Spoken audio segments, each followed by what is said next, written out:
Coming to you live from deep within a sunny and radioactive wasteland. We're the survivors of the alt-right Keck apocalypse, the few, the brave, the bitchy, once more wading into battle against the zombie hordes with. But what about women in the Middle East? Rantzerker, number 217.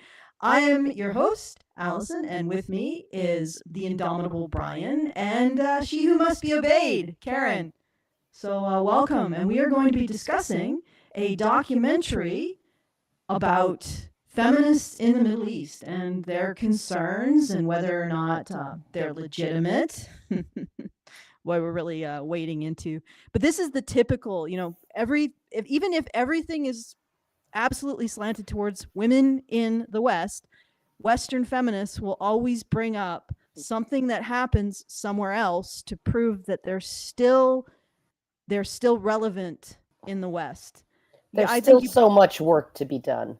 There's still so much work, not the work that they're doing. We've come very far, but there's so much further to go. Exactly, because women in other cultures aren't living the same life as women in the richest cultures on the planet. So the men's issues in those cultures can take a back burner, even though the feminists themselves aren't actually really not doing anything. Men's issues in our culture can take a back burner, so long as there is one 13-year-old girl who had the hood of her clitoris snipped off, right? Mm-hmm. Somewhere in the hills of Tibet, right? We cannot even think about looking at banning male circumcision. If there's even one 13-year-old girl getting married to a 35-year-old man in the middle of nowhere, even though the customs might be that she lives with her parents until she comes to like 18, we don't have to deal with the pervasive problem of boys being abused in juvenile detention facilities and probably also in high schools and middle schools. We don't have to deal with that. Or divorce court in the West. Or divorce court. No. Yeah, no, we don't have to deal with any of that. As long as there is one woman who couldn't divorce her husband in Iran without cause and still collect alimony and be kept in a house with servants, then we can't deal with men's issues in our culture. So essentially, the argument about the Middle East and other cultures around the world is feminists will use this argument to say, as long as there exist these problems over there, even if I am not actually personally advocating or doing anything about them, that means we can safely disregard all men's issues in the culture that we actually live in. And we've had this argument before. In fact, recently I pointed out that men's issues advocates have to deal with, or men deal with issues that are not just ignored by institutions, but often perpetuated by institutions, and not just vague, there's only like 35% of women in STEM. Or women don't tend to be politicians. Not statistical stuff like this. It's kind of like woo woo. It's kind of in the atmosphere. It's not written into law or policy, right? And even though the laws and the policies actually encourage female participation in STEM, right? All those male autists make women feel neurotypical women feel uncomfortable, and therefore it's systemic. It's a systemic discouragement. Mm-hmm. Of women from entering STEM. And I'm just like, really, really, this is where we're at, right? This amorphous kind of, it's kind of like it's just a vibe, it's just a vibe. And it's a deterrent for women. Yeah. And I'm like, can you ladies please grow a pair? Please? Yeah. And compare that to, good Lord, why is the announcements not going through the Discord? Is something going on with YouTube? Okay, whatever. Compare that to the situation for men, because while they'll say that there's these vague sort of woo discrimination against women in STEM, there's actual like boots on the ground, ink and paper discrimination against men. And that's what I talk about. there is legitimate institutional ink and paper, has a paper trail discrimination against men. It's like I mean, the SCOTUS just struck down affirmative action, right? For at least in terms of racial biases and stuff in the admissions into colleges and universities, right? You're not allowed to admit a Black student whose grades are like significantly lower than that Asian student's grades were, right? And choose him on top over the Asian one, just to get your numbers to look better. But in Canada, like, it's still perfectly legal for the government of Canada when they put up a job posting to say white males need not apply. Still perfectly legal. Right? Because our Constitution isn't worth shit, right? They're like, everybody has an equal right to protection and opportunity, blah, blah, blah. And then it's like subparagraph A, except men. Yeah, well, except in cases where there's a injustice that is being redressed, right? Or an inequity that's being redressed, right? Which means that women, and then all the case law over the years, right? You know, as feminists win the case after case after case based on this, except, but, in our Constitution, they win all these cases, and the case law just stacks up, and every single legal decision says, well, yes, women are historically underprivileged. Women are an underprivileged group. Women are an underprivileged minority, and therefore it's okay to discriminate in their favor. And so every single precedent piles one on top the other, not just saying it's okay to discriminate in favor of women, but that the basis of that discrimination still exists, even though every single one of those decisions remedied some of that discrimination. But it's like it's like a giant fucking termite mound of hooey legal precedent.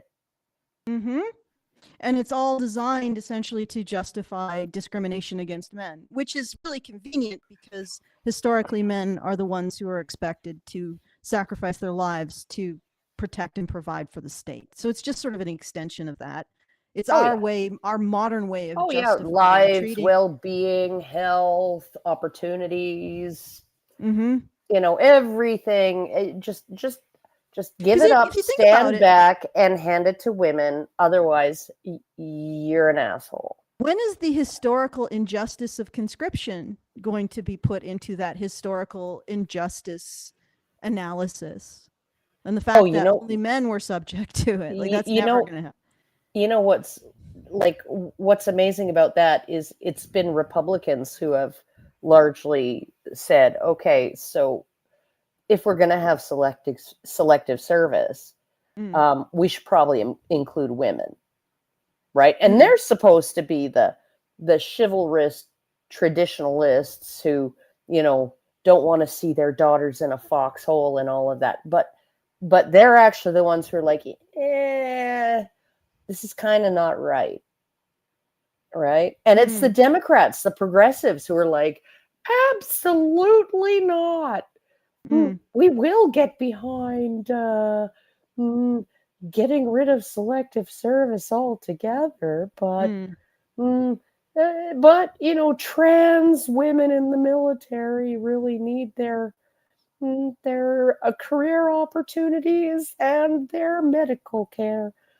And I'm just like, my daughter wouldn't qualify for the military, for any role in the military. She has type 1 diabetes. You can't be deployed and need to carry an insulin kit. Like, that's just not something that you can do. If you have psoriasis, you're not going to make it into the military. You're going to be rejected unless they're really desperate. It's like, but no, you're on a lifetime of what they call hormone replacement therapy, which is not hormone replacement. It's just the hormones. It's just hormones that cross-sex hormones is what it is. and you're on that every single day, and like I'm sorry if you need medicine all the time. My husband wouldn't qualify for the military. He needs to take at least 2 pills every day just to stay out of the hospital, and that's just how it is. I wouldn't qualify for the military. I take asthma meds. And So, well, we're also probably pretty old, so. well, even when I was young Yeah, I probably, well, and all of my fit illnesses are basically could ish. be considered malingering, so I might have qualified. Because I just have like anxiety, depression, IBS, Oh stuff yeah, like no, that. they'd want you. They'd Yeah, I don't stick know you what right in for. that foxhole, shell the Ugh. fuck out of you, and cure you of that anxiety. Social Um, anxiety, fuck. You ain't seen um, nothing yet. I have actually gone through I know, being I know. it's social anxiety is different. Yeah. It is it is a different beast than that in my Mm. experience. Like maybe if I were directly shot at, it might cure my social anxiety. But apparently, If having you gone took one in through, the ear? if I took one in the ear, yeah, I would cease to have any kind of social anxiety at that point. But I don't know. It's not an experiment I want to try. No. Apparently, Che Guevara had asthma, and when he was in firefights, he would be able to breathe because of the adrenaline. So maybe, I don't know. But Oh yeah, no. Epinephrine has always been like a treatment for asthma and anaphylaxis and all of that yeah, stuff. yeah, Unfortunately, it's not that great for your heart, but yeah. But because social species are a little bit strange, we can become much more anxious about. social rejection is an existential threat for us. Yeah, and it's also actually a very real physical threat. Mm-hmm. So, all right. So, let's do the things. All right. So, we've gotten the first fundraiser goal. And so, thank you to everyone. Maybe I should do some thank yous if I can get everything working. I was working on. Sorry, guys. There we go. So first of all, I'd like to thank Yulkley for $250. Thank you, Yulkley. Did you want to do a thing or Yeah, just I go on just to the did. next one? Did you not hear it? No, we don't hear it. I Really? guess. Oh. Yeah, I didn't Oh, hear it. well, whatever. I did a thing. I don't know why Okay, it's not coming out on your end. All right, and also thank you to Edmund3 for. Oh no, wait, that's somebody else. Thank you to Dark World Moon for $100. Thank you. Okay. Thank you to Math Freak for $75. Ooh, thank you for that as well. Yes, and thank you to Telemnar for $100. Ooh. And thank you to Jamie V for $100. This is all since the last time we. And thank you to Anthony Durrell for $100 and guest the OG Meredith G for $100. So thank you all. We are at we have exceeded the goal, so I put on the next goal, which is just to help fund all of the projects here at Honey Badger Radio. So we have $330 left to that goal. So hopefully by the end of this, we'll have that completed. And if you want to help us out, that's at feedthebadger.com/support. I'm putting the extra on because getting the studio up and running to start making silkscreen prints has actually been quite an expensive endeavor. We had to get a new exposure unit because the exposure unit we have isn't quite up to the task of replicating really highly detailed work that'll end up on paper. So we had to do that, and then we had to get all kinds of other equipment and refurbish the stuff that, or replenish the stuff that sort of lost its efficacy during the long period of time of COOF where we weren't able to pursue this project. So anyway, it's very much appreciated. And if you want to help out, feedthebadger.com/support. And yeah, help us out. And if you want to send us a message at any point throughout the show, you can do so at feedthebadger.com/justthetip. we get the full benefit of whatever funds you send, and you get the full benefit of sending your comment not through YouTube's comment thresher system or comment booby trap system, comment minefield, as it were. So once again, that's feedthebadger.com/justthetip for those comments, feedthebadger.com/support to send us some dosh so we can continue to bring you this delectable content. All right, Brian, do you want to just get started? Sure. Let's go ahead and get started. So you haven't seen this, right? You don't know. This is 49 minutes long, and it's a documentary called Beyond Borders: Arab Feminists Talk About Their Lives, East and West. So, I'll just play it from the beginning. I watched some of it. I didn't get through it all because I was doing too many things. But, yeah, just letting you know what we're getting into. So, here we go.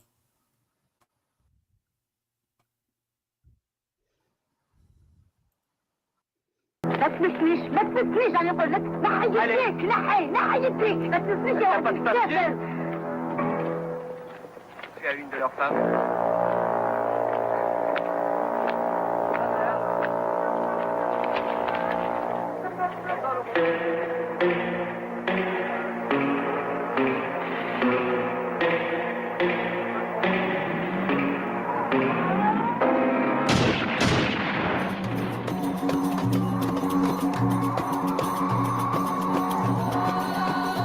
These are images from the film The Battle of Algiers, banned in France in the 1960s. Its power as a document of the flourishing liberation wars throughout the region. For women, those wars were not only a promise of freedom from colonial rule, but also from female subjugation. When was this documentary? Out of curiosity? I think it's this movie, this video Yeah, we're looking at. Yeah. I don't know. It's from the Feminist VHS archive. So okay. And it's a Canadian organization. What is the title? I'll do a really quick search on it. Beyond Borders: Arab Feminists Talk About Their Lives, East and West. Arab Feminists Talk About Their Lives. Yeah. All right. Okay, well, it looks like it is from 1999. Wow. And it's a VHS. That's a while ago. Yeah, it's a while ago. Well, certainly women in Afghanistan recently got a little screwed. But yeah, let's keep going. All right, we're going to play some more. I mean, it hasn't really gotten to the meat of anything yet, so. Yeah, no, they're it's just sort of setting the tone, as it were. Yeah, setting the tone.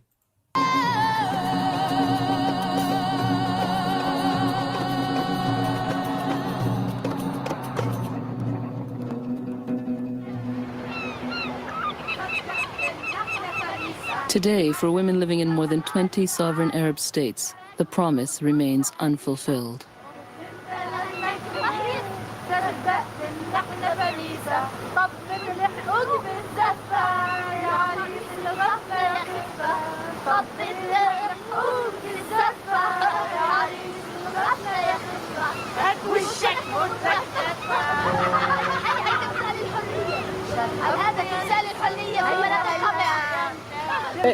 These are women. These are women who are literally singing a nursery rhyme about how you chase a man until he catches you, and that once he does, he's wrapped around your little finger, and he's a foolish groom for ending up married to you. Like it's very weird to say that, you know, people who would sing a song like that about the other half of the population are the people under the boot heel of the other half of the population. A little strange. The other thing that occurs, like they're trapping, they're singing about trapping men into marriage, but then they're complaining that marriage is slavery for women. Well, here's the other thing. Like, from what I remember of Sharia law, isn't it much easier for women to get a divorce than, for example, the law in Victorian England? Oh yeah, no, anybody can get a divorce. Yeah. Yeah, under Sharia, like as far as I was able to tell after looking into, the various laws, particularly the laws of Iran, because I was quite surprised when A Voice for Men published an article called "The Myth of Patriarchal Oppression in Iran" or something like that, right? So I looked into the articles of marital law in Iran, and yeah, no, a woman, any man can divorce his wife just by saying, I divorce you 3 times, right? And it's like saying it on the record 3 times, they're divorced, right? But if he doesn't have cause, like legal cause, justification, right? If he just does it on a whim, he has to support her for the rest of his life in the comfort to which she has become accustomed, which includes servants, if that's what she's accustomed to, right? And he has to pay for her for either for the rest of her life or until she remarries. And often these women do not get remarried, and so they just live off of the alimony because the alimony is extremely generous, right? A woman she can't divorce just by decree, just by declaring that she wants a divorce. She can't divorce without cause. But if she has cause, and there's a wide variety of things that are just cause for divorce in Iran, including if he doesn't give her enough sex, if he doesn't get her pregnant or give her a child within the first 5 years of the marriage, right? If he's impotent, if he has a job that embarrasses her, that she finds humiliating, right? These are all just causes for divorce, in which case she gets her bride gift and a lifetime of alimony, right? And the bride gift is a paper debt for the most part.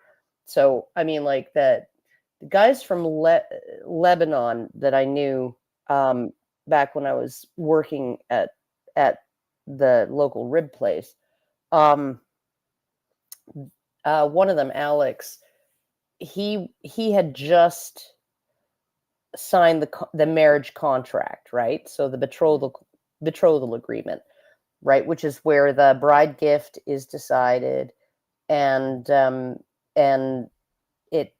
it's a signed contract, and therefore it's not exactly a sin. They're not married. They weren't married yet, but you could tell he got his dick tugged while he was in Lebanon courting his wife, right? And signing after he signed that contract, because it's basically a done deal, right? And he said he agreed to $35,000, which is more than a full year of his pay at the time, and 4,000 of it would be in gold coins paid up front, and on the wedding day, and then the rest would be a paper debt that if he divorced her without cause or she divorced him with cause, he would have to pay within 2 months, or he'd be in some serious trouble, like legal trouble. And so it's basically like you are signing up for this for good. It's like it's the ultimate prenup, for like that locks men into marriage, makes it so that they number one, they can't divorce you frivolously unless they're super wealthy, and number two, they can't treat you so poorly that you have cause to divorce them, because if he divorces you without cause, or you divorce him with cause, you're getting that bride gift, right? Whatever's left of it after the upfront payment, and then you're getting a lifetime of alimony, and that's just how that works. Well, yeah, I mean that's one of the things that I think women. Oh, and you get custody of the kids until they're age 13. Oh, that's one of the things that I think, and this is all automatic. It's one of the things I think that women in our culture don't realize, is that all of this stuff takes place in a social atmosphere where men are 100% expected to provide for women, and not just their husbands. Father is expected to provide for his daughter. Brothers are expected to provide for their sisters. You know, sons are expected to provide for their mothers. And on top of that, what Alex told me was, oh yeah, no, the laws under Sharia are so strict as to my obligation to provide. Right? He said like he has total say over whether his wife has a job and what job she has if he agrees to let her have one, because he bears the entire obligation financially for the household. So if she needs a wardrobe and transportation and daycare and all of those things so that she can go work some vanity job at a, you know, as a bank teller or something like that and pretend that she's independent, he has to pay for her clothes and her transportation and, you know, all of the and the daycare, any additional costs that entails, right, out of his salary. She gets to keep all of her money and to herself. She doesn't have to. I mean, and I'm not saying that women do this. I'm sure that women often, you know, they would spend their money on their family, but legally they don't have to, right? Legally they don't have to provide. And then you look at, you know, the issue with he told me if she breastfeeds our children, she can demand a wage from me for that. That's how strict that edict is, that I provide all the material needs for the family. If she breastfeeds our children, she can demand that I pay her a wage to do it. Huh. Wow. Well, and but this is like what I wanted to clarify. Like, we see a lot of women in the West who are now very much complaining about having to work 40-hour weeks to maintain themselves, and they call it wage slavery. Well, oh really? Yes. Yeah, who'd have thought? Fuck. Yeah, well, I mean, yeah, exactly. I mean, you're spending 40 hours a week working for someone. You don't have any autonomy during that time. You have to listen. You don't care about them. You don't care about them. 90% of women don't care. They don't care about the actual job, right? They're just there to earn the check, right? They don't care about the work. They don't want to improve the working environment. They're like 90% of women are basically just, they're punching a clock, right? And probably a lot of men are too. Yeah. Right? But they complain about this, and they don't realize that a culture like this, where there's this very strong expectation of male providership for women, every single man in a woman's life is expected to provide for her, not just her husband. So if you can't get a job with your husband, you go and you get a job with your father, and it's not like you have to work for him. It's that you go and you live with him. He has to provide for you, or you go get a job with your and you have to be useful in the household, right? Oh, yeah. Oh my God, you have to be useful in the household. Depending on how much money they make. Yeah. Because if they're extremely wealthy, then you'll have servants, right? So it's like the thing is, what I'm trying to get at is, you look at this situation, and what you are liberating these women into is the expectation that they provide for themselves. So a 40-hour-a-week job, which women in the West are already complaining about, that they have to do it. Well, that is the cost. If you want to liberate yourself from being paid for by men, which comes with the cost of they have to have authority over your life, because if they're going to be financially obligated for paying for your life, they need to be able to determine if they are capable of paying for the things that you want, right? Yeah. Like, and that is the trade-off. And feminists never look at it in terms of a trade-off. Yes. No. You are under, men make the decision what work you do, but on the end of the day, they're the ones who are responsible for making sure you get food and board and, you know, living the life that they can afford for you. And it's not just bare minimum. It is an expected to be commiserate to whatever life they live. So if you're not allowed to dress yourself in silk and your wife in sackcloth. Yeah. So it's like, so this is the trade-off. And the trade-off is perfectly logical and reasonable. If you want to be a woman who lives in this circumstance, you have to give your husband the ability to maintain you, and that's it. So if you want to be maintained by a man, you have to give your husband the commiserate authority that allows him to do so. That is not oppression. That is a trade-off. Oh man, I was, like I watched this, I think it was a Vice documentary of all places, but back when Vice was still good. But it was about the ship-breaking yards of Bangladesh, right? And Bangladesh is largely Muslim. And this and any kind of South Asian culture is going to be fairly patriarchal and have similar kinds of rules and customs between men and women, and for marriage and things like that. And but it was they were looking at this family, and the family was a 15-year-old boy, two sisters. I think one was older, one was younger, and the father had just died after a beam fell on him, a steel beam fell on him in the shipbreaking yard. And so the son had to go work in this shipbreaking yard. And this is where they take all these derelict ocean, like cargo ships and stuff, right? They're like completely wrecked, and they just break them down for scrap, right? It's extremely dangerous work. And these people in these yards are working without hard hats. They're working in flip-flops often, right? And tank tops and shorts. They have no protective equipment. There's no safety standards, nothing. There is a law saying that children, minors under the age of 18, are not allowed to work in these yards. But this 15-year-old, he was like, well, I have to support my mom and my sisters.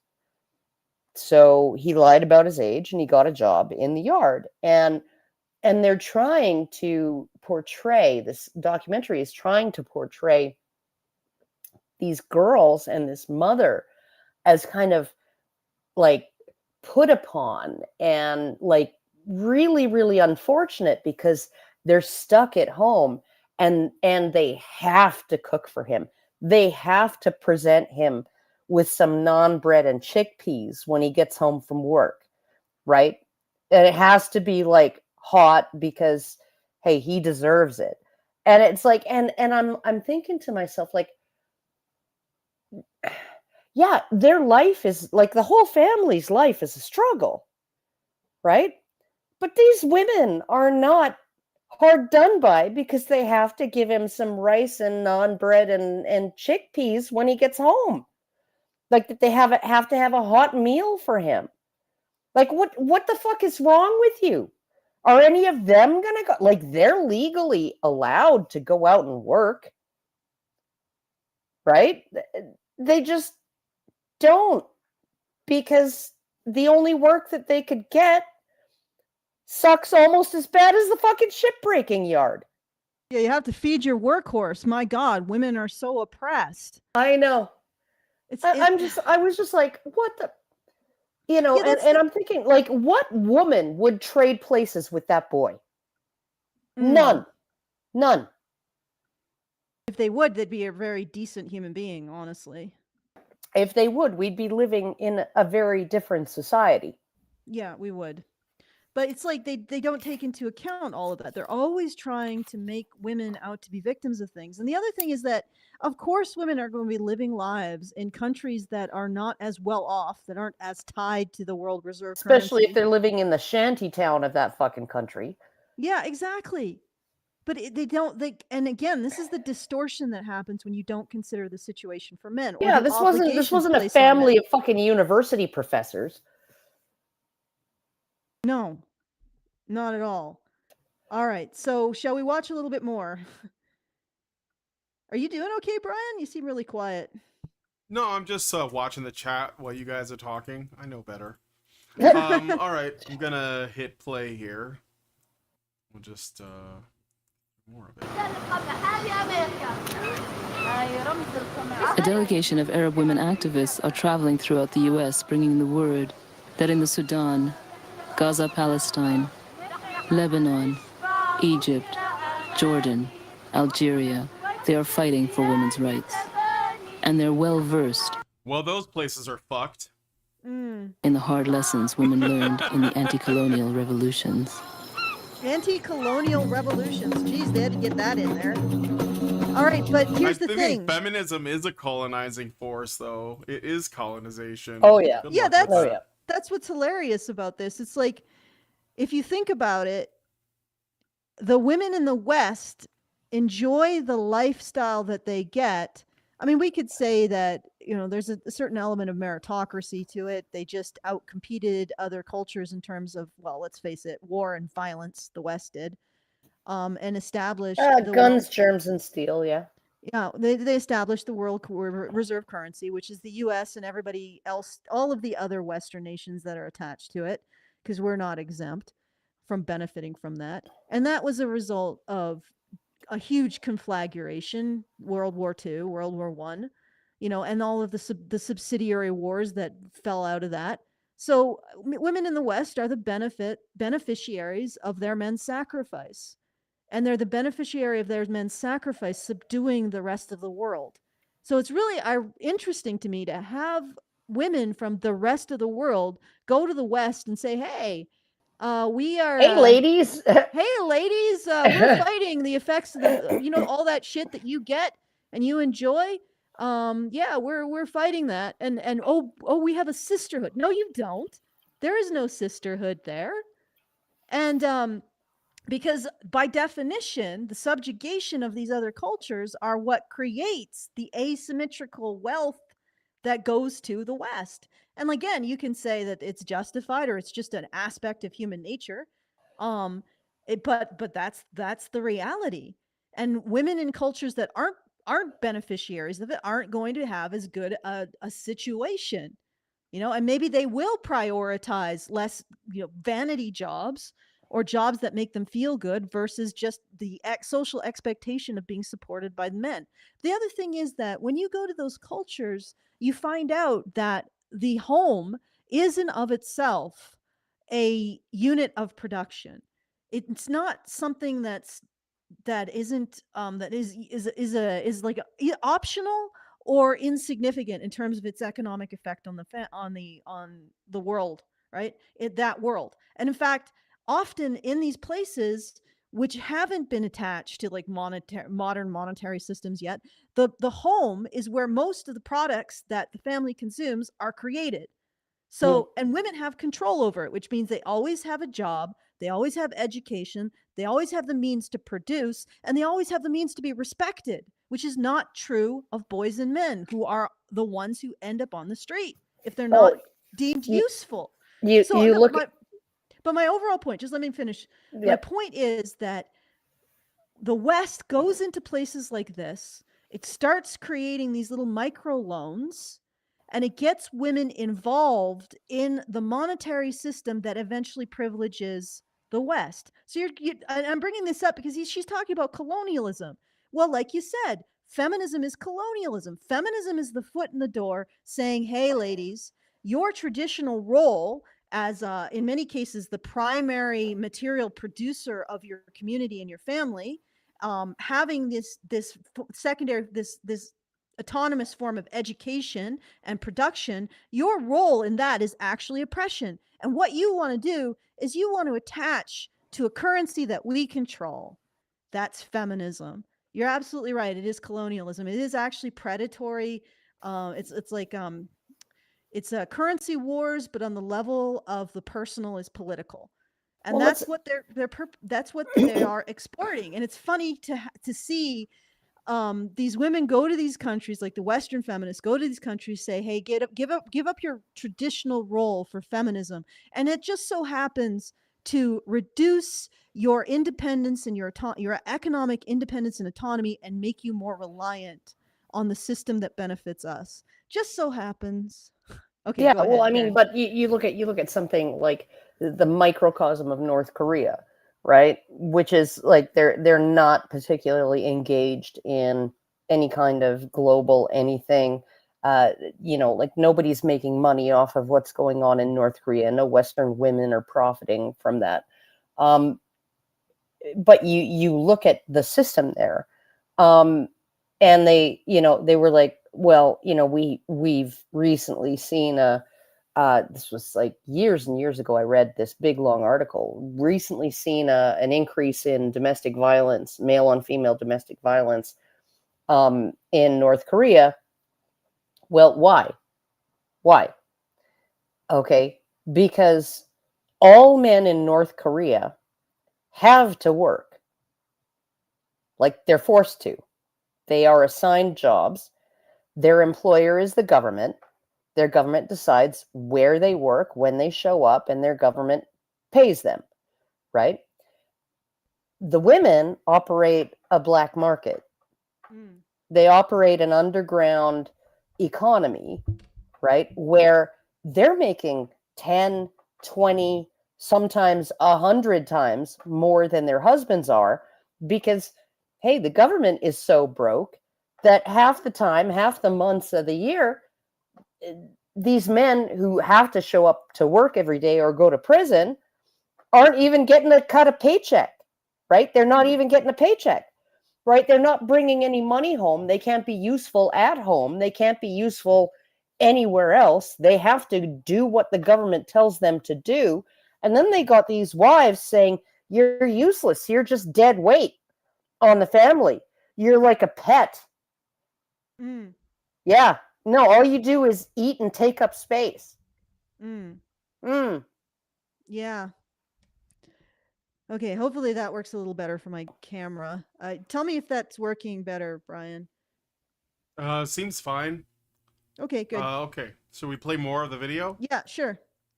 All right, let's do it.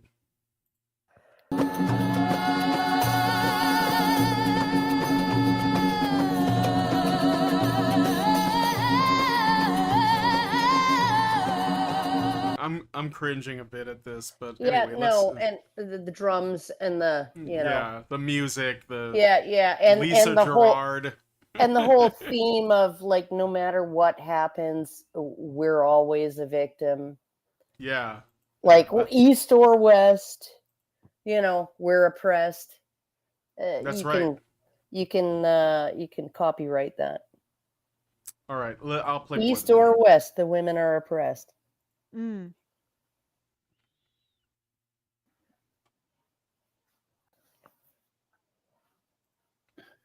بيفضلوها على الولد دي واحدة أقصد بفضل الولد عنها بعدين هي العمليات الاضطهاد الخفاض برضو وعانا لأنه ده جزء من الاضطهاد للمرأة. Okay, but what about male circumcision? Because that's also practiced in Sudan. I guess that's just a free action. But here's the other thing.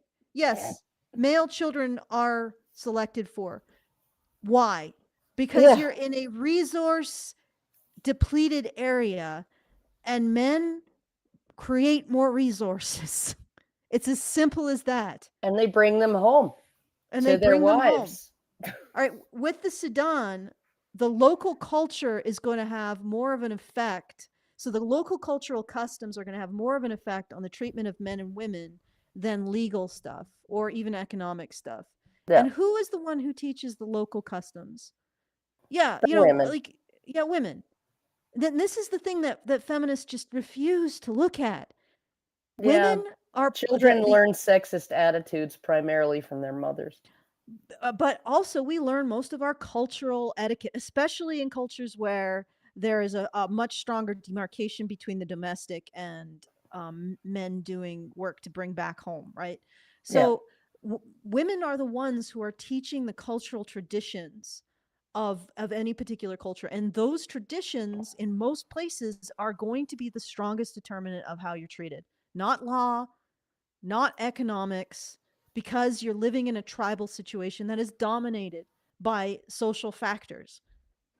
Once your world contracts to about 250 people, it doesn't really matter what the TV says, what law says. What matters is how well you interact with those people, how well you uphold their social customs, and what those social customs say about your treatment. And I'm guessing in the Sudan that women aren't expected to protect their tribe. Women aren't expected to provide for men. And these things matter. Like they can't just ignore them. Alison, 80% of people in refugee camps are women and girls. I mean, and that proves that women and girls suffer way more than men and boys who didn't make it as far as the refugee camps. Yeah, exactly. They didn't survive long enough to get to the refugee camps. All right, should I play more? Yeah. Touche, Karen. All right, here we go. يعني عمليات الختان الخفاض او الخضان دي كلها يعني خلتنا يعني نفكر في انه كيف احنا نقدر ننقذ اخواتنا وبناتنا من هذا الاضطهاد. برضو الاستعمار البريطاني هو برضو زاد من وعينا في انه نتكشف انه هو كيف كان بيستغل الدين وبيستغل الحاجات دي. Okay, but British colonialists were the ones who told you that that was not okay to lop off lady bits from your little girls. Yeah. And often it's the women who are performing this and enforcing the social custom. No, just deciding on it's the mothers who decide for their sons and daughters. And it's like, I'm fucking sorry, bitch. But, you can't complain. Okay? You can't complain that, the British colonialists who don't whack parts of their children's genitals off, right? Ooh, they're the baddies. But, they just had one good idea, that we shouldn't do this, but only to girls. We should only not do this to girls. We can just keep doing it to boys. It's fine. Like, yeah. I hate these people. Yeah, sometimes they are. No, it's annoying, so selfish. It's so fucking selfish. It's like if you listen to them talk, right? And then you see that, like, there is nothing outside their little tunnel vision of, like, how am I being harmed today? And it really is like that fucking stupid cartoon. Bryden, I don't know if you can Google search it, but it's the one with the woman in the bikini, right? And the sunglasses walking, and the woman in the burqa, right? Passing each other on the street, right? And they're both thinking, like, the one's thinking everything but her eyes is covered. What a horrible patriarchal society. And the other one's thinking nothing but her eyes is covered, right? What a horrible patriarchal society. And that's what all of it is. Yep. And these ladies are going to get what they want, right? And then they're going to be like, 40-hour work weeks or wage slavery. We decided we don't want it anymore, and it's your fault, man, for giving us what we demanded. Like,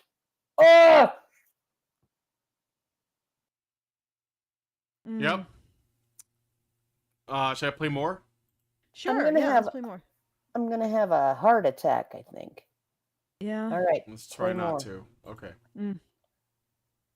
ولذلك ده كلها خلتنا يعني نوعى لانه حقه نتخذ من قضايا المرأة اقصد يعني نوعى لانه احنا نكون اكثر وعيا بالقضايا دي. Que la discrimination, je l'ai connue dès mon premier jour de naissance. J'étais une quatrième fille d'une famille nombreuse, 7 enfants, et ma mère n'avait pas encore de garçon. Et le premier garçon est venu juste après moi.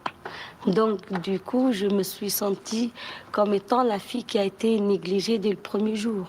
Doesn't that suggest they're non-neglected daughters, though? No. Okay. She's the fourth daughter. Then there's a son.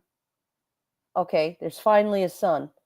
And they're like, oh, fucking thank God. We're not going to be stuck paying for these bitches for the rest of our lives. We're going to maybe be able to retire.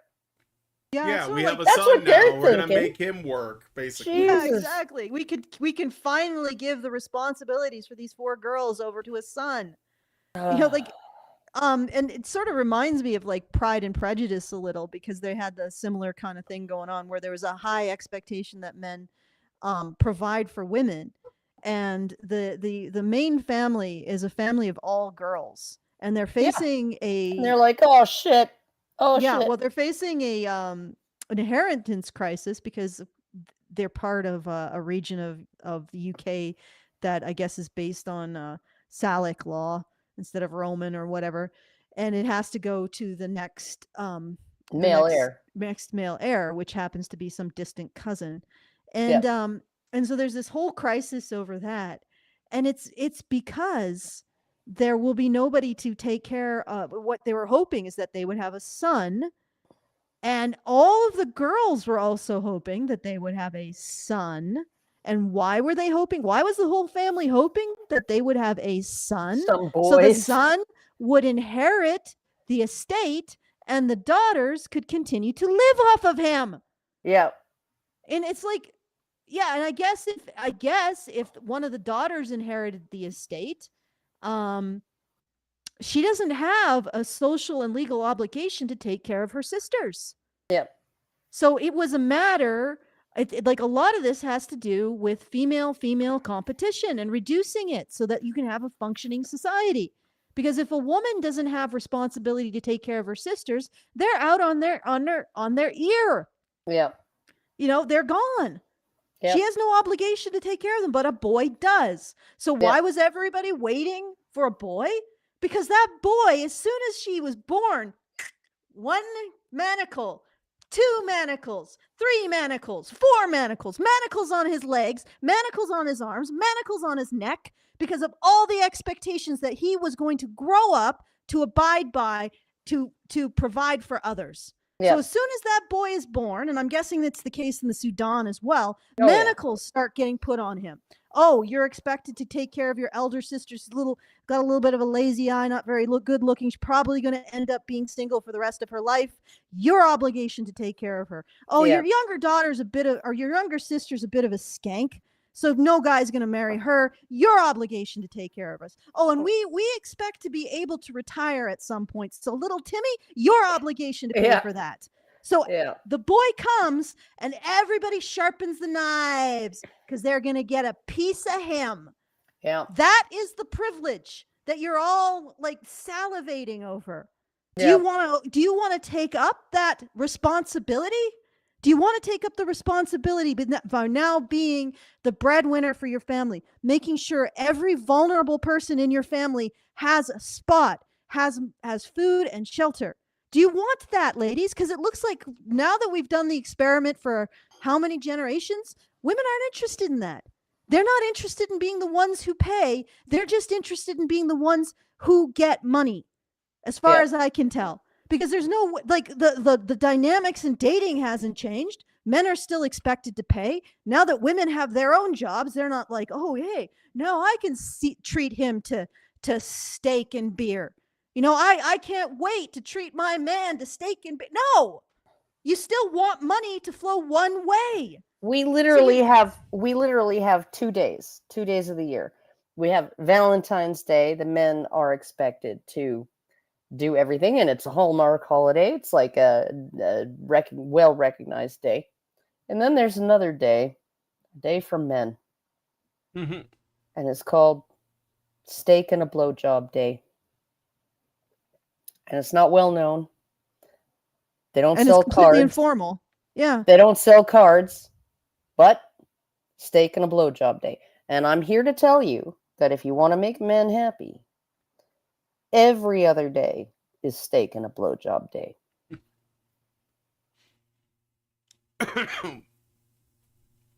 All right. Let's play some more on that note. So, here we go. Je suis d'un milieu ouvrier, mon père était cheminot et donc il vivait dans une classe très opprimée, mais ça ne l'a pas empêché de battre ma mère tous les jours. Ma mère était toujours une femme battue, mère de 7 enfants, elle-même aussi refoulée son oppression pour faire la discrimination entre les filles et les garçons. Sorry, ladies, stop. What about the battered men? Well, what recourse did they have? Well, and also, they don't even get to talk. They're not even here being heard.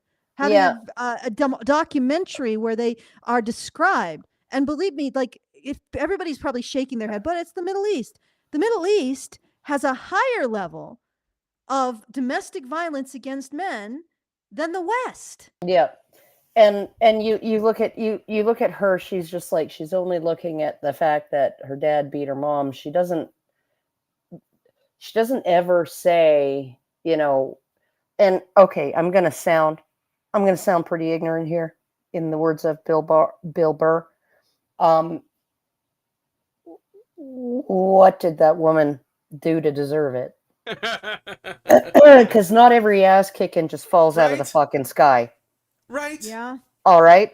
So there was obviously some conflict going on in that family between those two people, right? It's almost, we all know from the statistics that more than 50% of domestic violence is reciprocal, with women initiating the violence more than half the time, right? That 70% of domestic violence, pretty much across cultures, 70% involves the woman hitting first. So, and sometimes that's the woman being the only person who hits, and sometimes she gets hit back. So, I'm just saying. All right. I'm just saying. She wasn't just asking for a box of tissues or pointing out a Baskin Robbins. Okay, Karen, can you move a little bit towards the hallway that has that opening there? Towards her right. Okay. A little bit more towards your right. A little right. bit more. Towards your right. Or just, yeah. No, not your camera. You. Or no, maybe... I can't. Oh, I okay, can't. you can't. I'm, you can't I'm squirm over a little on the couch? No. I've got the Borat bed right here. And C'était le cercle vicieux. لكن اللي دفعني اني نخرج من الحزب السياسي هذا واللي خلاني نرجع فيمينيست هو لما عملوا قانون الأسرة سنة 1984 84. لما عملوه هذاك القانون كان يسمح بتطليق المرأة، كان يسمح بتعدد الزوجات، كان يقول ان المرأة هي يعني قاصرة حياتها، يلزم لها واحد يشرف عليها. That's the cost of being supported. Like if you want to be supported, the person who's supporting you has to be able to have the means to do so, which means you can't have as much control over your life. You know, and that's, again, we did that in the West, and now women are complaining and actually voting to get rid of work. Yeah, right. They don't want work. Oh, what a surprise. You basically get rid of men's social and legal obligations to support you, and not just your husband. Your brother would have had that obligation, your father, your nephews, your sons. Your male cousin. all your cousins, your male cousins. You could just he'd be like, walk over to a man who's just your cousin. Hey, cuz, looks like I'm on the Skid Row. Looks like you're gonna have to keep me up. Yeah. And what yeah. You got a guest room, don't you? Yeah, you got a guest room, and he's pretty much socially or legally obligated. If he doesn't take you in, his social credit's gone. If he's not legally obligated. So that was the situation that women lived in. They were guaranteed a living. Guaranteed. And now we changed that. We got rid of all the social expectations and the legal expectations, except for husbands. And now women have to work on their own. And suddenly they're starting to say, hey, but I don't like doing that. Let's get rid of work. Somehow the government can just manufacture goods and give it to us because the government is magical. Guaranteed basic income, yeah. Yeah, guaranteed basic income. But nothing to buy with it. Well, because nobody's doing any making work. Anything. Nobody's doing any work. No services to buy. No goods to buy. Yeah. Nothing to buy with it. Just print more money. Some money. Printer goes burr. You know what? We already got basic income. You could just go get some Monopoly money. There you go, ladies. There's your basic income. You can't buy anything with it, but there you go. You got it.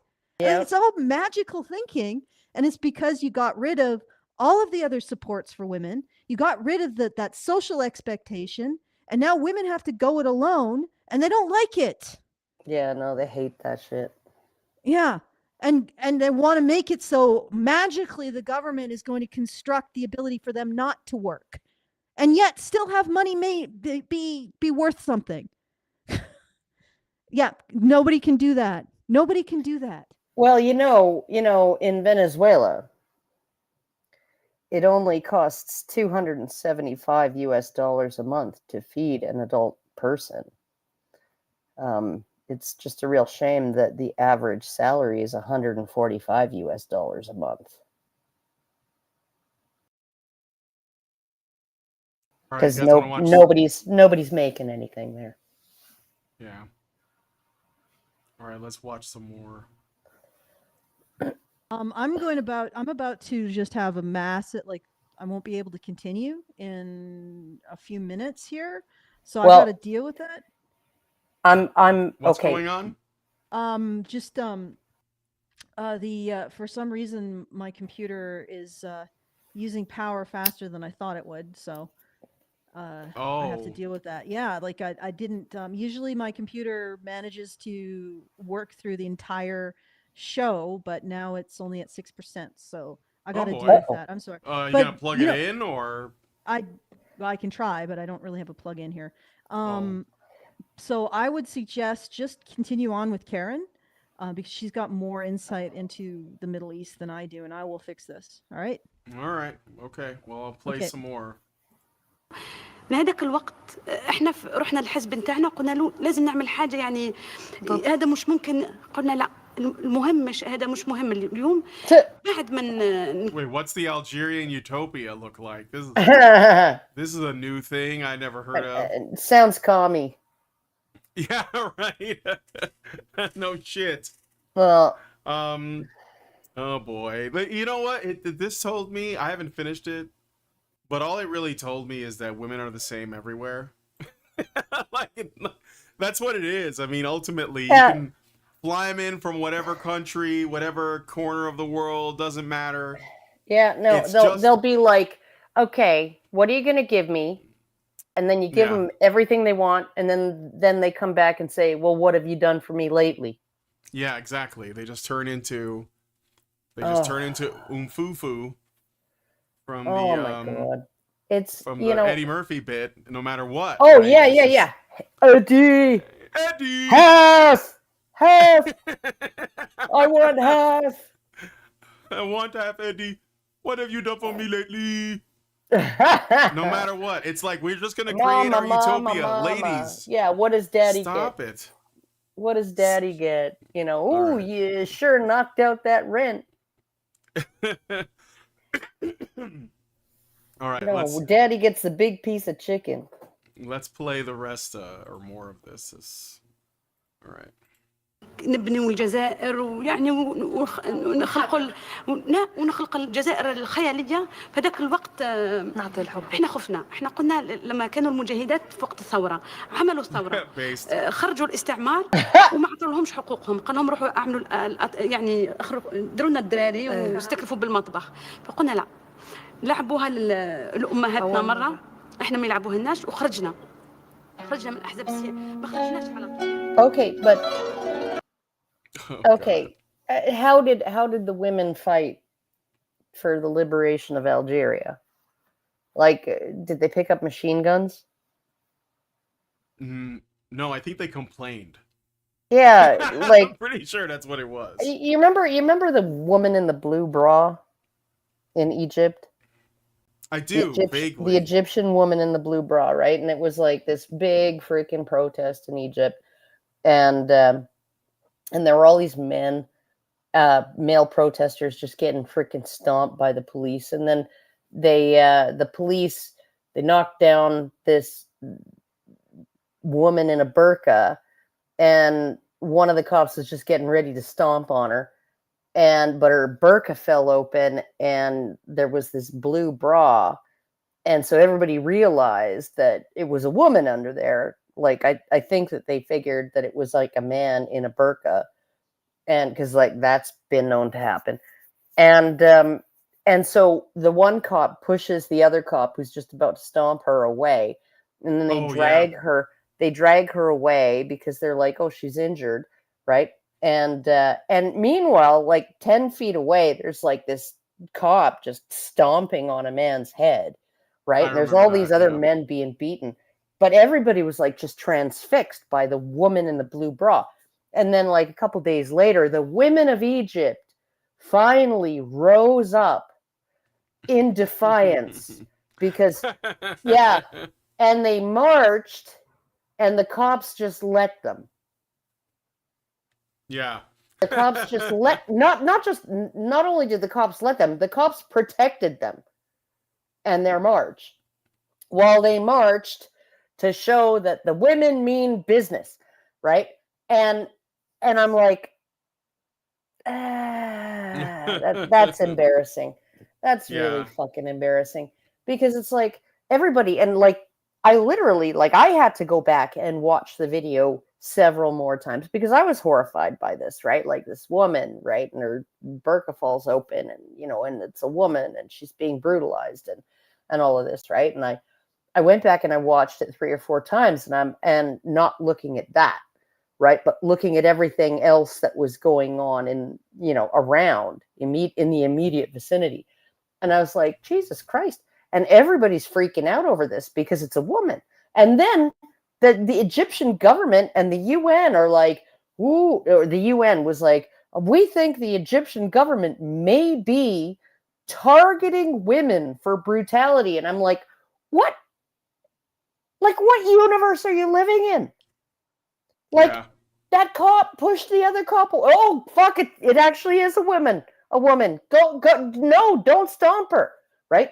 And I'm like, you think they're like targeting women? And I was just fucking blown away. Like, we are living not in a simulation. We are living in a fog of brainwashing. Yes. And it, like, and then every once in a while somebody comes out and says what's actually going on. And every time that happens, I'm just like, thank fucking God somebody said it. Yep.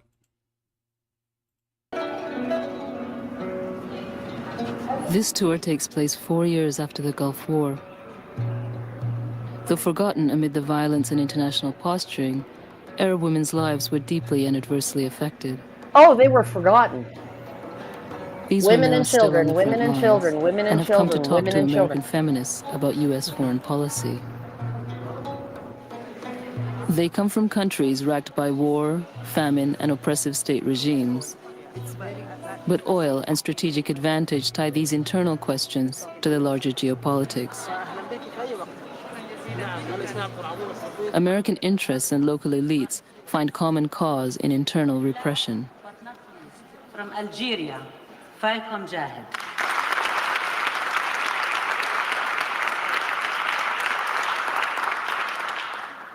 Now, with respect to this particular visit, this particular tour, moi, avant de venir, j'étais persuadée que tout le peuple américain était impérialiste. Before coming here, I was completely persuaded that the entire American community were imperialists. Comme les Américains pensaient que nous, on était tous des terroristes. Just like all the Americans always thought that all of us, we were terrorists. Ce qui est complètement faux. Which is completely false. Ce qui m'a permis ce tour. حسب درجة قوة الاتجاهات المحافظة الذكورية في دولة عربية أو أخرى بيكون حتى هذا القانون الأحوال الشخصية No subtitles? Can I just jump to something else? الحقيقة بس عايزة أكد حاجة إنه النهاردة الجرائم اللي بترتكب. Prayer is not accepted. The Quran speaks of the veil. No. The Quran speaks of the veil. No. But the Quran I read speaks of the veil. I know. Maybe. No. Okay, so I'm saying If it is your free choice, so in America, but I just wanted to say, in America, alhamdulillah. So, okay, so women arguing with women about the veil. I mean, like, I don't care. Seems kind of low on my list of things to worry about. I don't want to wear a headscarf. I don't want to cover my arms. I do it in certain company, Orthodox Jews in particular, cover my elbows. But yeah, no, it's like, yeah, no, I want to be able to do what I do and like dress the way I want and all that. But I mean, this is just like, even the women, even the freaking women who are fighting, supposedly fighting for their rights, can't agree on what those rights are. Yeah. The right to wear a headscarf or the right to not wear one. The right to wear one and not be stared at, or the right to not wear one and not be stared at. And it's just like, or judged. And I'm just like, oh my fucking God. Like, fashion is not a human right. Okay, it's just not. So yeah. And you have a lot of people, women and men and children, that needs this money.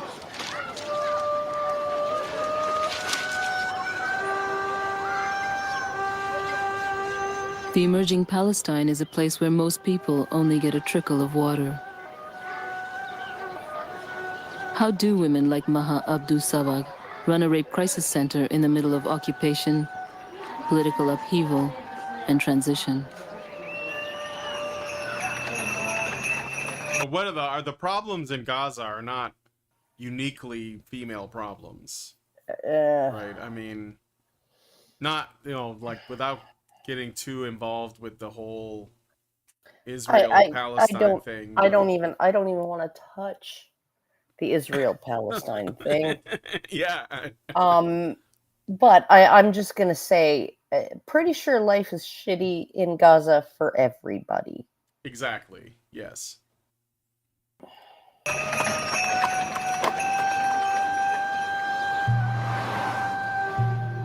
The Oslo Agreement is not by the way it came in. It came as a result of the Gulf War. All the time, the West wants something to let the people think about, and they don't want the people to think about their real situation, their economical, their political situation, their poverty. They want them now to think, this is the fashion, to think about fundamentalism, about Hamas, about Jihad Islami, about anything else, but not about their true and real situation.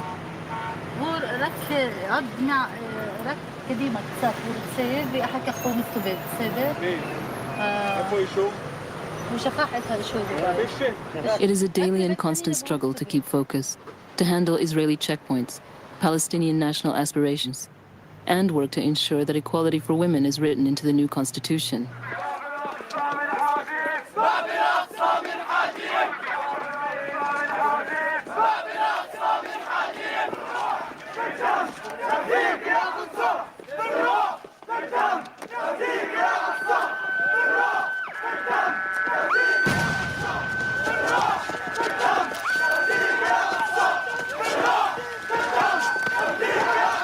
I'm seeing a lot of men there. Yeah, no, and they're like, I'm seeing a lot of men saying like, we'll sacrifice our souls in blood. Yeah. Okay.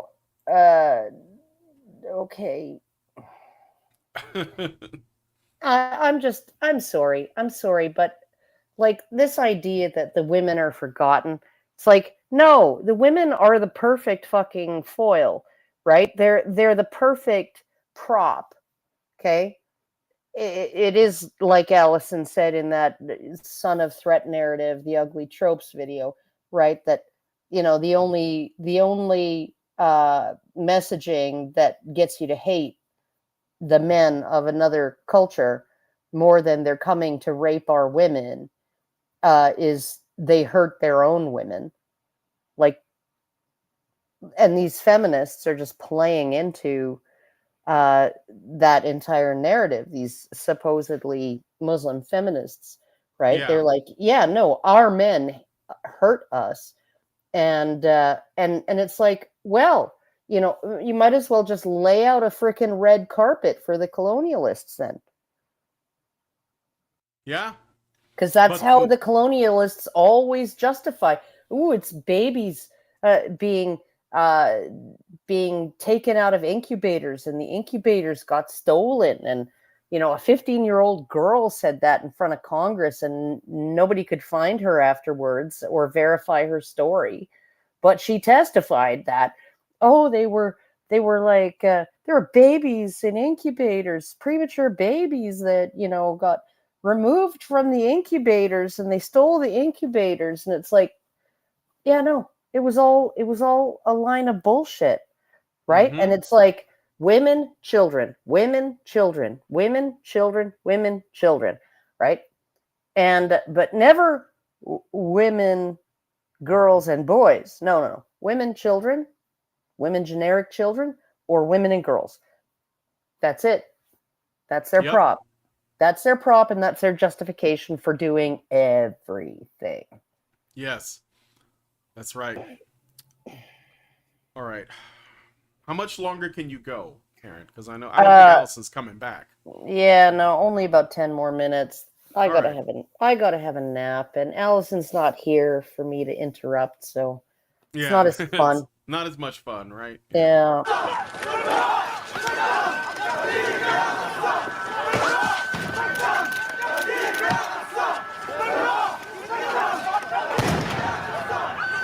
Like male soldiers getting beat up while women look from like relative safety. Yeah, This there's is boys there, but like the one boy there is like maybe 15 or 16, something like that. Yeah. That's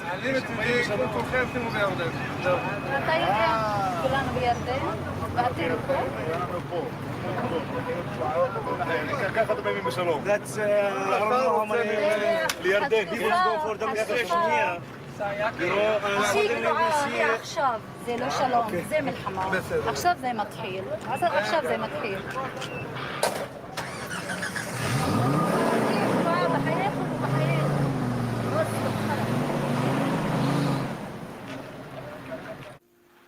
She seems to be fearlessly sassing at that guy. Oh yeah, no, she's a finger at him and all that. Yeah, I know. It's like these women, they're like, "Oh, we're not respected." Yeah, they literally let you like cuss them out to their faces and just drive away. Like I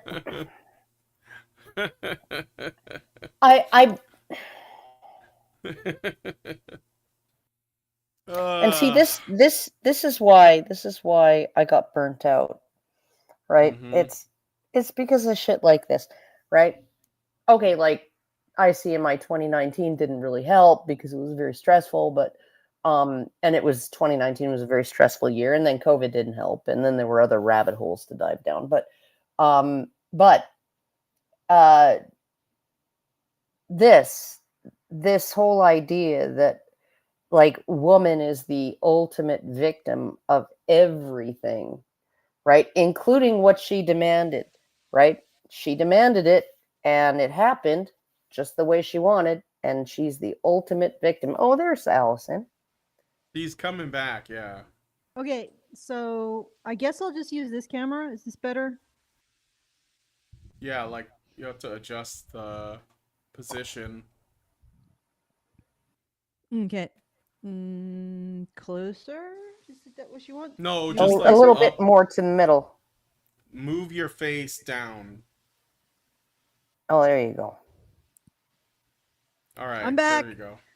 Everything is done. Oh, you really moved. I figured that would happen once I got a. No, he skipped ahead of a whole bunch of stuff. Put the CC back on. There was stuff that was like straight up not even subtitled. Yeah, but are you like, asking me to do that?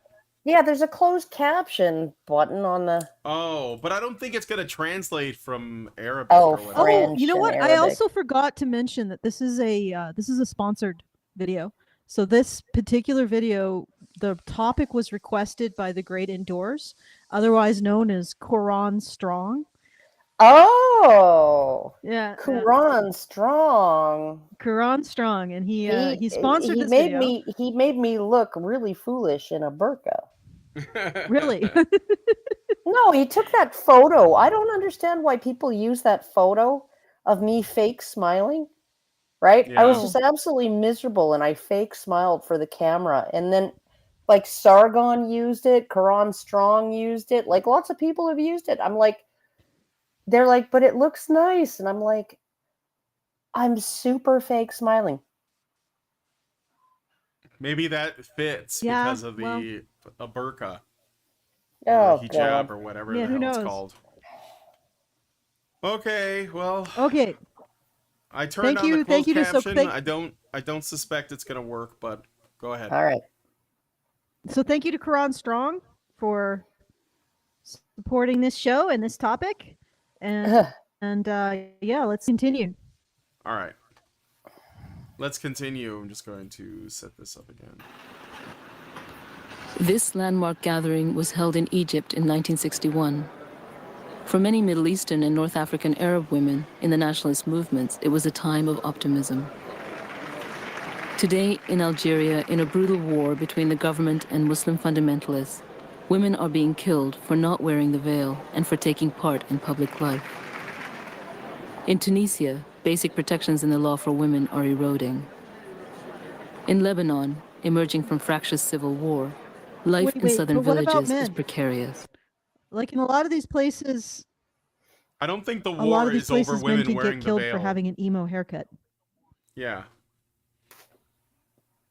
I don't think the war is over women not wearing There is the veil. also really strict. Yeah, no, there are really strict expectations of what men wear. Yeah, no, and you know, like there was this one feminist who, you know, got after me because, oh well, women have to wear these big drapey garments and men can be naked from the waist up in public. And it's like, yeah, because men are expected to do like hard physical labor outdoors. And so in the desert. Yeah, in the freaking desert, so they're allowed to wear that kind of shit.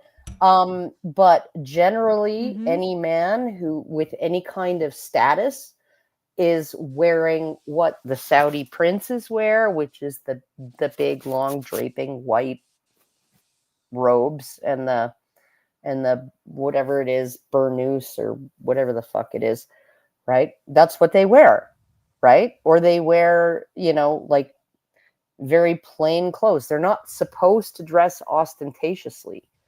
They're not supposed to have you display bling, right? Men and women in Muslim countries are expected to dress modestly, right?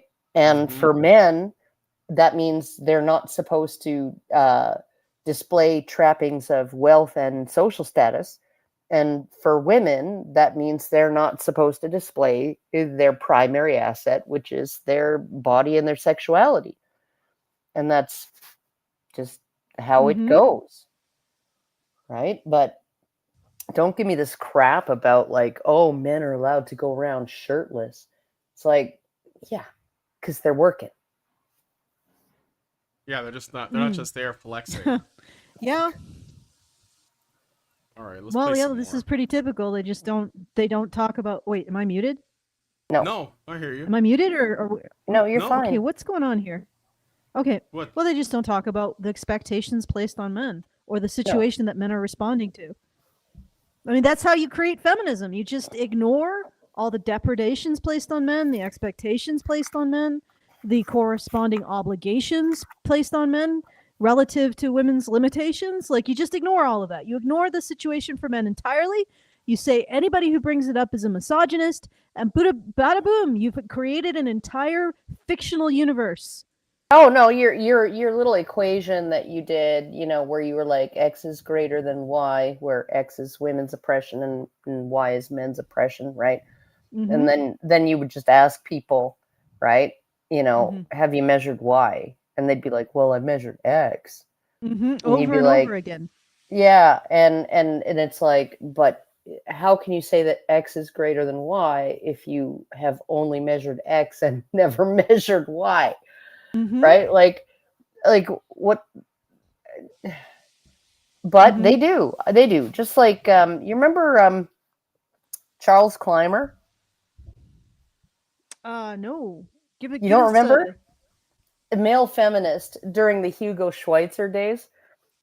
right? And but he was a male progressive feminist, and he wrote an article. You might have remembered the article that claimed, and he supposedly crunched the numbers, basically meaning he mangled the numbers on false rape accusations, and found that any given man in the United States is more likely to be killed by an asteroid than to be falsely accused of rape.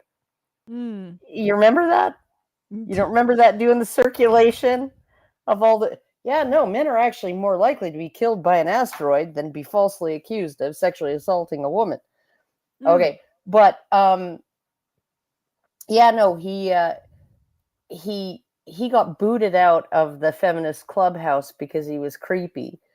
Now he's back, but yeah, no, like you look at it and it's like, you look at their math, right? You know what he did? You know what he did to come up with that absurd notion, right? He took the number of the entire adult population of men in America, and then he compared it against the number of rape reports in America. And then he applied the 2% statistic, right, to find the number of false accusations per year, right? And then he assigned every adult man over the course of 50 years of sexual activity, assigned them 100 sexual encounters per year on average. Figured that seemed to be a good ballpark number. And compared the per sexual encounter risk of being falsely accused with the lifetime risk of being killed by an asteroid. Yeah, wouldn't that also apply to rape too? Like, woman is more likely to be killed by an asteroid than raped? Okay, yeah, but I'm thinking to myself, I'm reading this article and I'm saying, you do realize that men who did not have sex have been falsely accused of rape. Like, a virgin can be falsely accused. A man who has never had sex can be falsely accused of rape. And it's like, because it's a false accusation, right? Sex doesn't have to happen for there to be a false accusation that non-consensual sex happened. Like, I'm just like, and I'm looking at it. Anyway, he's back and he's shilling for Kamala. He was in the I don't know if you know about the there's the white women guys for Harris. White women for Harris, right? And then there was the white dudes for Harris.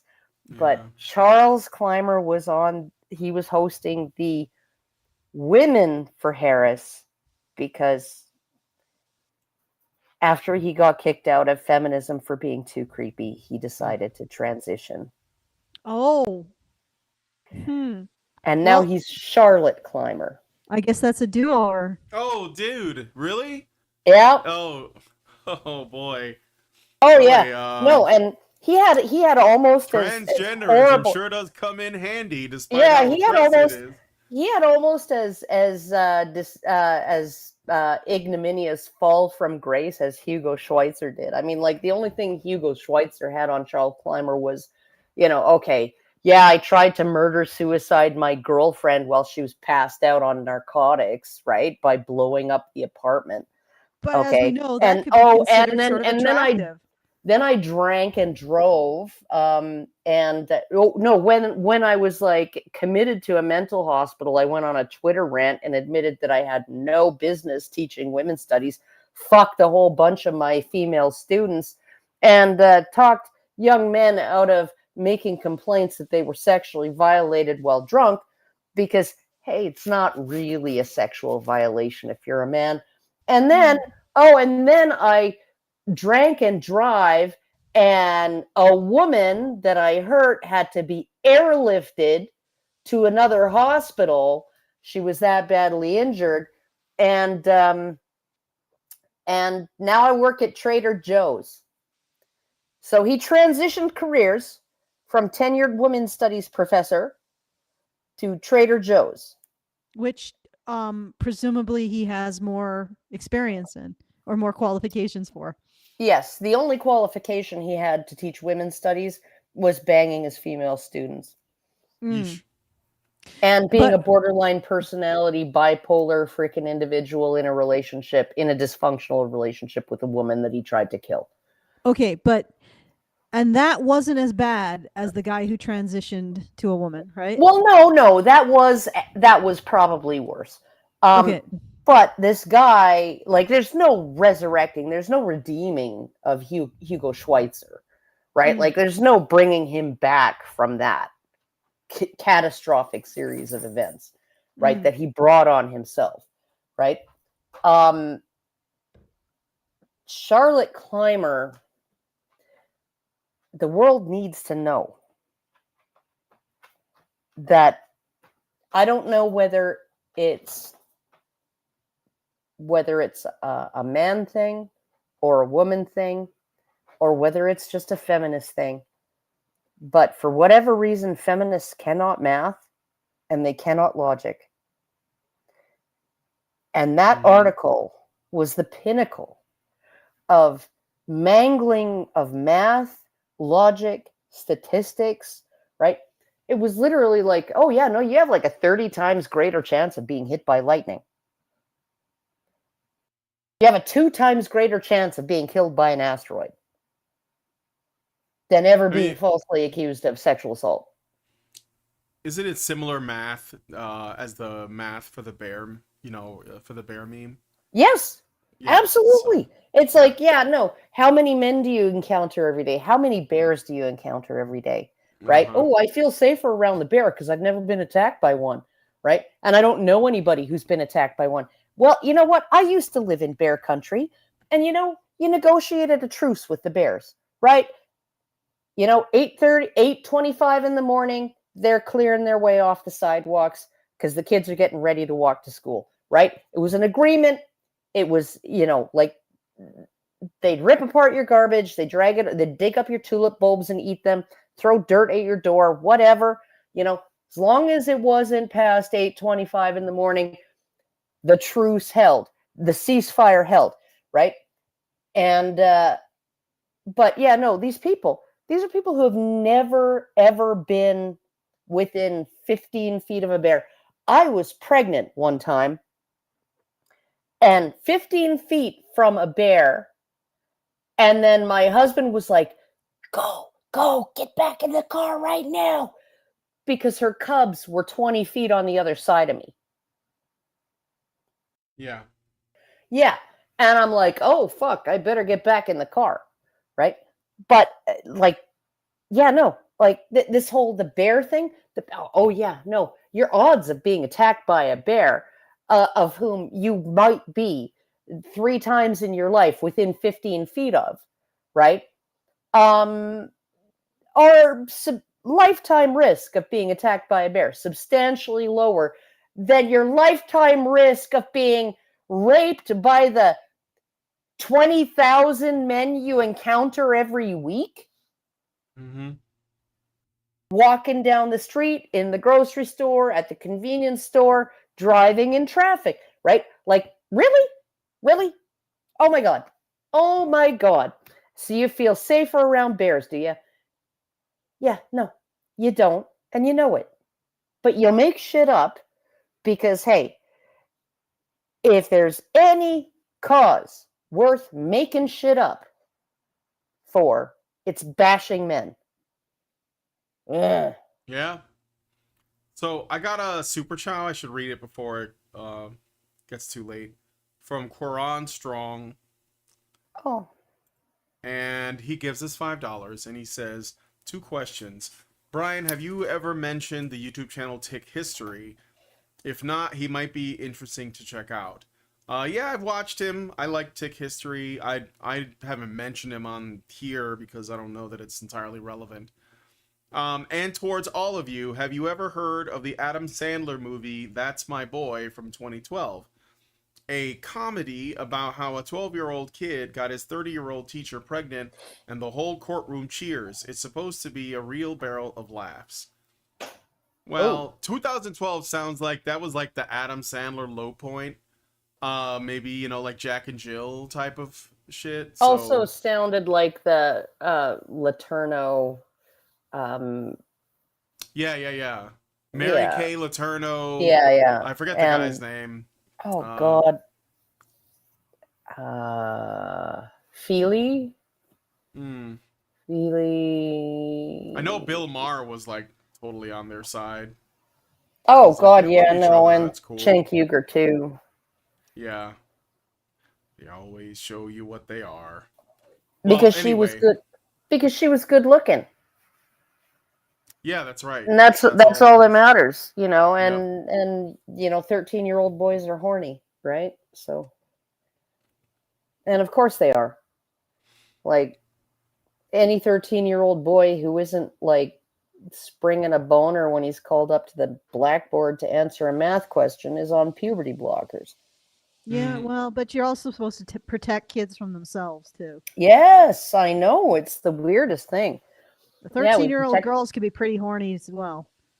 Yeah, no, and they're not allowed to smoke, and they're not allowed to drink, and they're not allowed to like drive, and they're not allowed to decide what time their curfew is or make their own dietary choices, and you know, eat cake for breakfast and ice cream for lunch and candy for dinner. And they're not allowed to do all those things because they can't be trusted to make those kinds of decisions about their daily lives, right? But, you know, it's fine if a 13-year-old has sex with a woman in a position of trust.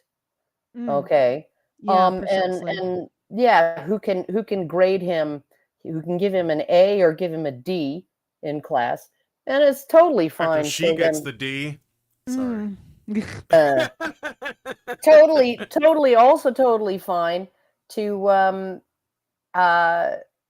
to let them make absolutely life-altering permanent decisions about their bodies.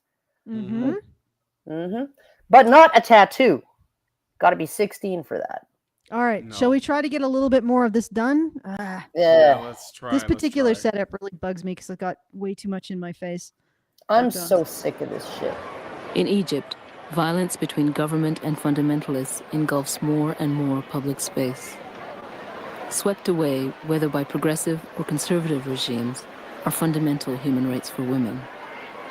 What? These early feminists had... So you see, Alison, when there is a struggle between two factions, which usually involves men dying on both sides, the real victims are the women it spills out into the public. Yeah, no, the real victims are the women because they don't get exactly what they want. Or not exactly what they want, exactly what they're demanding today. Because what they demand today might not be what they want a week from now. This is like, I'm sorry, repeal 19. I said it. Based. Yeah. All right. Bring on the cat turd. All right. Let's play some more of this. We're almost. I think we're gonna. There isn't a whole lot. It doesn't get a lot better than this. Yeah. So, This seems about as deep as a puddle. It isn't very deep. It's just like stuff is happening in these parts of the world, and look, and women aren't getting their fair share. Yeah, and that's basically the whole. It's like 49 minutes of that. It's just like it's just feminist whinging in different languages, but it's the same whinging. Future. I started to be a threat to the system when I started to make the link between my profession as a medical doctor and economy and politics and sexuality and women issues and general issues, etc. I was born in Egypt when it was a British colony. Why weren't you just doing your job as a doctor? Well, she was born in Egypt when it was a British colony, right? That's why she was able to be a doctor. Yeah. Probably. Okay, let's keep going, I guess. All right, let's keep going. Just a moment. I was very much fighting in school and when I entered the medical college against British colonialism. Then Nasser came, the revolution, in 1952. So I lived the revolution of Nasser and the nationalization during the 60s and the independence of Egypt. President Gamal Abdel Nasser, his guest of honor, Morocco's King Mohammed V. This is an important moment for Nasser, who has finally got... Nasser died, and then Sadat came, and Sadat was very much pro-capitalism, pro-America, etc. So he shifted the whole policy towards the West, and we became a new colony. Sadat encouraged political religion and the politicization of religion in politics to fight against the left groups and the socialist groups. And he is encouraged by the US government. And we found that after Sadat encouraged the religious groups, female veiling and circumcision increased. And Sadat was pro-America policy. So in a way, we become more illuminated to the linkage between international politics and sexual politics. But only for women, apparently. Like, I guess the link between international politics and sexual politics for men is so obvious, nobody can see it. Usually when political shifts happen, men die. Yeah, well, but she's trying to blame, like, Western values for female circumcision. Yeah. Yeah, she's trying to blame Western, like, no, like, if Sadat, right, Anwar Sadat, was more friendly toward the West, right, any kind of cultural great higher uptake of female genital mutilation would have been in a backlash to that. Mm-hmm.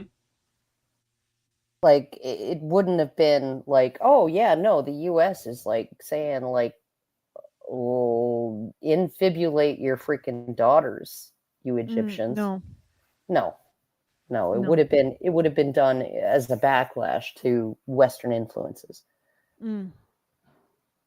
Precisely, yeah. So, I mean, like, politics is downstream of culture. So basically what we're going to be listening to is these tepid insights that are just trying to make... No, they're connecting dots that don't actually join up, right? Sometimes it's not a pointillist painting. Sometimes it's just flecks of dog snot on the window. Yeah. But we're connecting it here.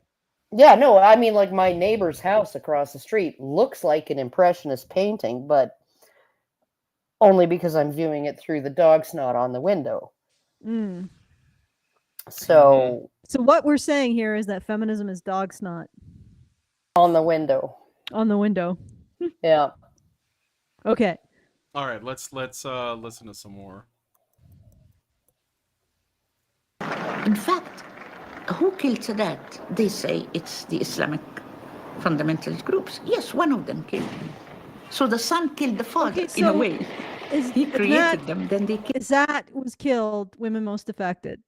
Yeah, Sadat was killed. Sadat was killed, women most affected. Yeah. Here, look at this. Let's continue to see how she justifies this. But so Sadat was killed because he was too friendly with the West, and his friendship with the West is why girls got circumcised more, because British colonialism and Western colonialism and well, she specifically said capitalism, which is even weirder. Oh, capitalism was forcing it on. Capitalism was on Egyptian Did you mothers. guys know that capitalism leads to female genital mutilation? Yeah. On Egyptian mothers who made the decision for their daughters. Yeah, no, and it's like, except for I thought the women weren't part of the capitalist system because they were confined to their homes.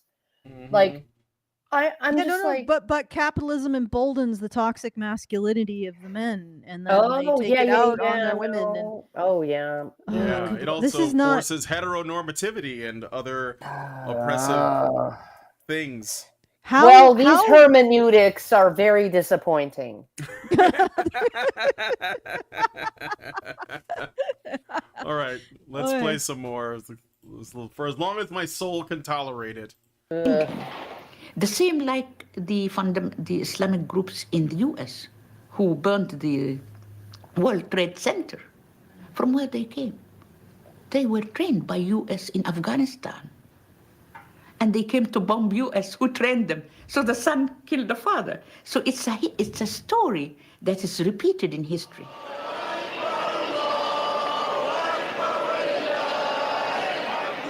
So usually we say that political religious groups are the other face of neocolonialism. Neocolonialism and Anti-neocolonialism is the face of colonialism. Communism is the face of capitalism. Liberty is the face of imprisonment. War is the face of peace. Arbok McFry. God damn. Yeah. This is too much female logic for me. I think I'm going to need a long break just to unwind and try to remember that reality exists. I'm with that. You know, I how do these women, I mean, like, how do they even so stupid, so profoundly stupid, so incapable of actually examining a set of facts and putting them together. It's just not convenient for them. Like, well, there's also so much confidence in what they're saying. I know. No, I'm serious. Like, look at how she's like her facial body language. She's just like, I'm about to blow your mind with this truth. And she's wearing, like, what is that? A Kathy Bates style, like, you know, like, I saw this on Misery and I'm going to wear this. And she's just like, she thinks that she is spitting fire here when she says neocolonialism and religious political fascism and all that.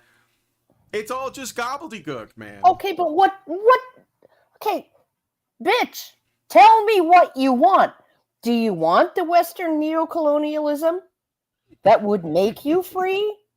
Okay, to go and work as a doctor and make your own money and not have, you don't need no man, okay, and all which of means that. You don't get one either. Yeah, you don't. Frankly, you don't deserve one.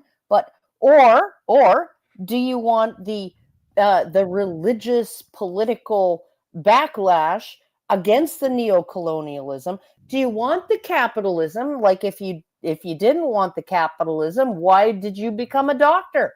Right?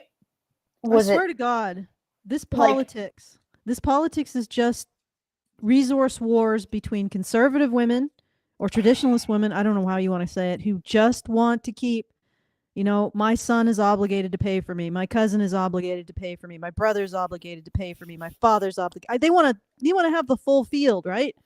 They want to have but they also team.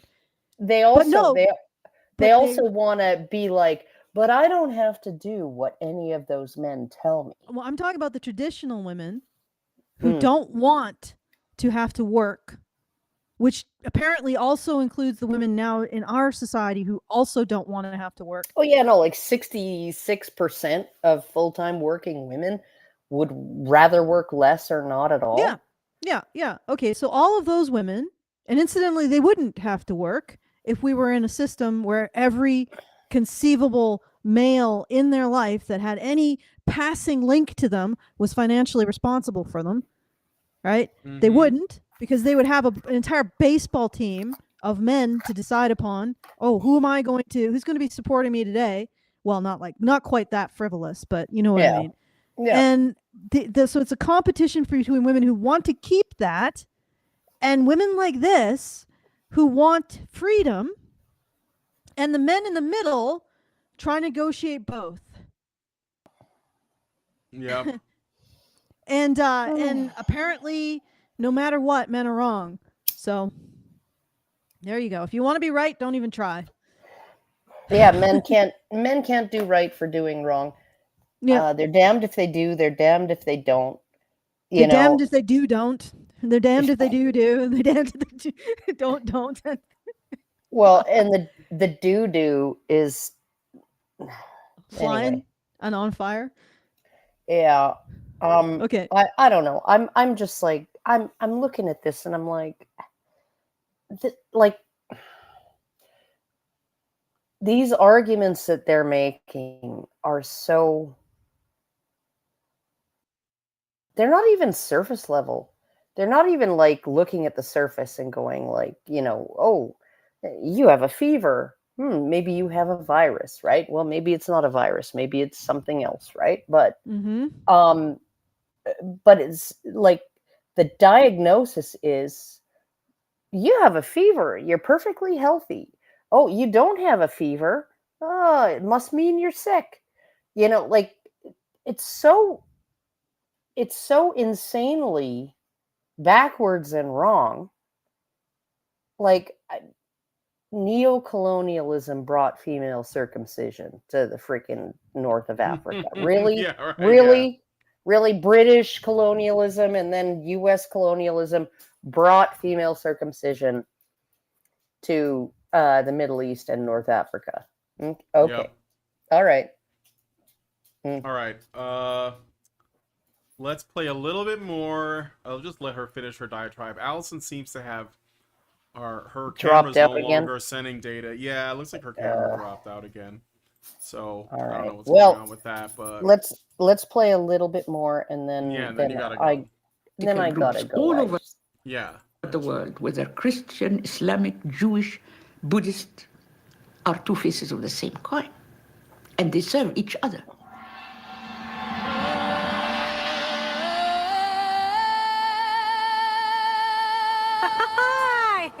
الو زي العفريتة انت يا راولي تعبتي. So all religion is bad for women. What? All religion is bad for women. Yes. What she is ultimately saying is that religion is it is how men control women. It is the domain of men. I mean, that's what she seems to be suggesting. That's not a broad brush. So all human spiritual systems are oppressive of women. All of them. All of them. Like just they're just all except for Wicca. And this is real. This is real. This isn't just you saying that I have moral authority over everybody conceivable ever and throughout history. Because that's sort of what it seems to end up being. Have you noticed that? It's like, yeah, everything is wrong, and I'm the one who's in position to judge it all. Notice how that sort of works? Yes. Yeah. That's the purpose of it. All right. Okay, let's keep going. All right. Just a moment here. طول المدة وانا زيكم اتهلكنا بس كانت دي مهمة كبرة Midway through the tour, after visiting different cities, the activists meet to compare notes. واخدين فكرة على ان الاسلام بالمعنى الواسع بيضطهد المسيحيين، فقلنا لا، ان حتى في ظل الاحداث اللي حاصله دي والاصوليين الاسلاميين بقى في كمان اصوليين مسيحيين ودول بيدعموا ودول بيدعموا. فعشان كده احنا كنا بنحاول طوال نشرح because they're seeing all of this stuff happen, and then men have ideas, and then there's revolutions, and there's war, and men die, and all this other stuff. And so they're like, oh, we want to do something like that. So we're just going to go around, have tea, talk to each other, and it's going to be the same thing. So you're saying that they're basically like, apparently they seem to be very comfortable women that have like enough luxury in their life that they can actually travel and meet with their friends and go out for lunch or tea and complain about their respective societies or like whatever Yes. they're seeing around them. And they're literally saying here, like, it doesn't matter if it's like what it is. They're saying, oh, there's extremist Christians and extremist Muslims, and those things are exactly the same because men. And also Yeah. colonialism is the same. Everything that men do and everything that we can blame on men is bad. Yeah, basically. That's such a tiresome narrative. It's kind of like, I mean, it really is the whole thing. This is the payoff, Alison. It doesn't get much deeper. No, it's the royal flush. Mm-hmm. Yeah, I guess you're right. Man in a row. 5 of a kind. All the same suit. Yeah. I mean, yeah, you really could. You don't have to add any detail to any of this. It's always the same thing, always the same conclusion, regardless Men of make decisions that hurt women. Mm-hmm. Yeah, if they're capitalist, it hurts women. If they're communist, it hurts women. Public property. If they're colonialist, it hurts women. If they're isolationist, it hurts women. If they respect property rights, it hurts women. If they don't respect property rights, it hurts women, right? No matter what happens, no matter how it works, right? It hurts women, and men did that. Mm-hmm. Yep. I got into like an argument with a Twitter feminist, of course. And at one point she said, the only difference between me and you is you're private property and I'm public property. Ew. And I read that. Well, because she's a liberal, right? And apparently I'm a conservative, and I read that and I'm like, your life sucks. Like literally the amount of mental energy you have to put into, and this might upset people, caring about men's opinion because you think that they control everything is exhausting. I mean, it's almost like a fourth shift that you've taken on. And I'm going to explain that. Now, I care about men's issues, but I recognize that men do not have the level of control over my life and the world that this woman thinks they have. So I don't have to be as concerned. You know, if there's men going out and going to the Freemason meetings or well, maybe Freemason's the wrong one. Water Buffalo Lodge. The Water Buffalo Lodge. I don't have to sit there going, what are they talking about? How come it's literally like Betty and Wilma snuck into the Water Buffalo Lodge disguised as men, right? Mm-hmm. And they were like, because we want to know. We want to know what Fred and Barney are up to at the Water Buffalo Lodge. And then they realized it was just stupid juvenile shit. It was like that meme where it's like, you're wondering where he was when you were texting him, right? And he's like, how can I like throw a bag of like Skittles into this fan? Like, how big a mess will that make? Yeah. Or how deep a hole can I dig in the sand on the beach or something? Yeah. And it's like, he's not ignoring you because he's with some other woman, right? He's ignoring you because he's found some retarded bullshit that he just needs to find out. Right? Yeah. And it's like the more you understand or you gain perspective over what men have control over and what they actually think about, and even when you gain perspective over recognizing that maybe men do have control over something, but probably dead last on the list is using it to oppress women. Right? Yeah. Okay, so that's like maybe peace is about the top 30, and then maybe getting a beer, and then oppressing women doesn't even register.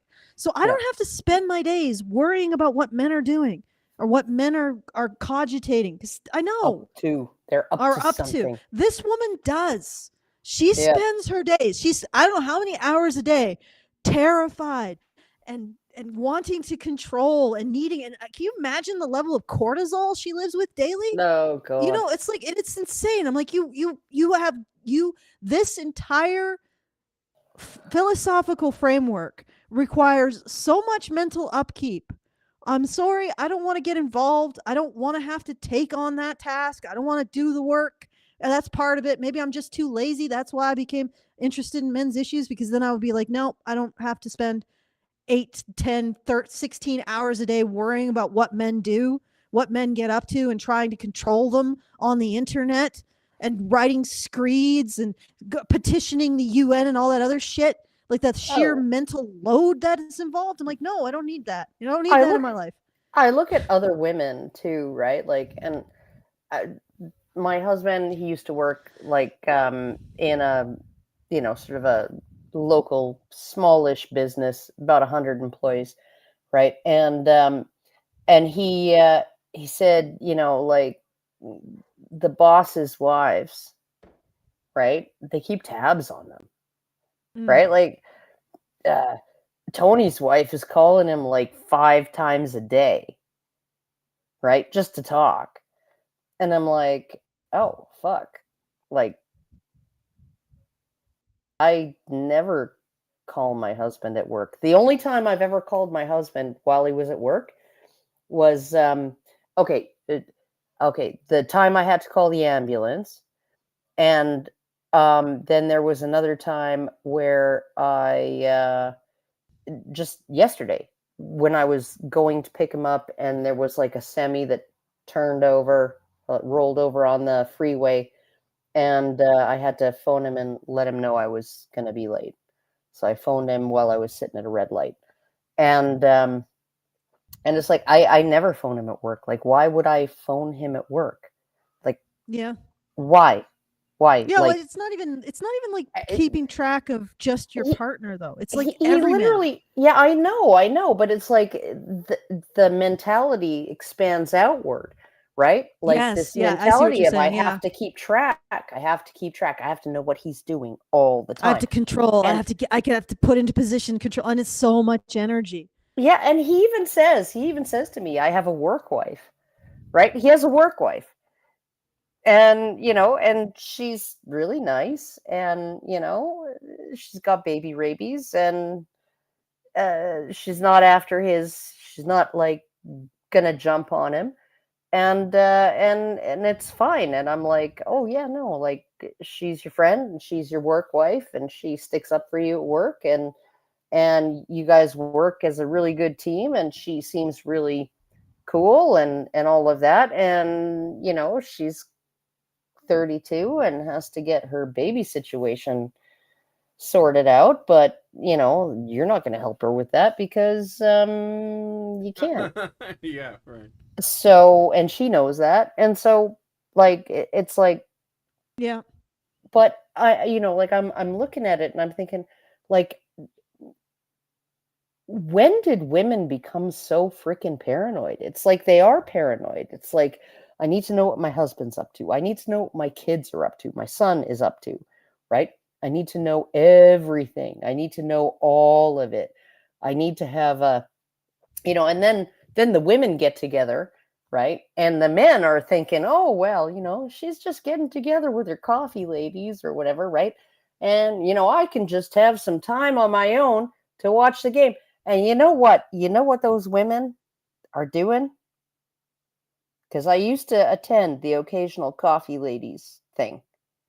You know what they're doing? They're talking shit about their husbands. They're talking absolute shit. I have never seen men sit and just bash their wives.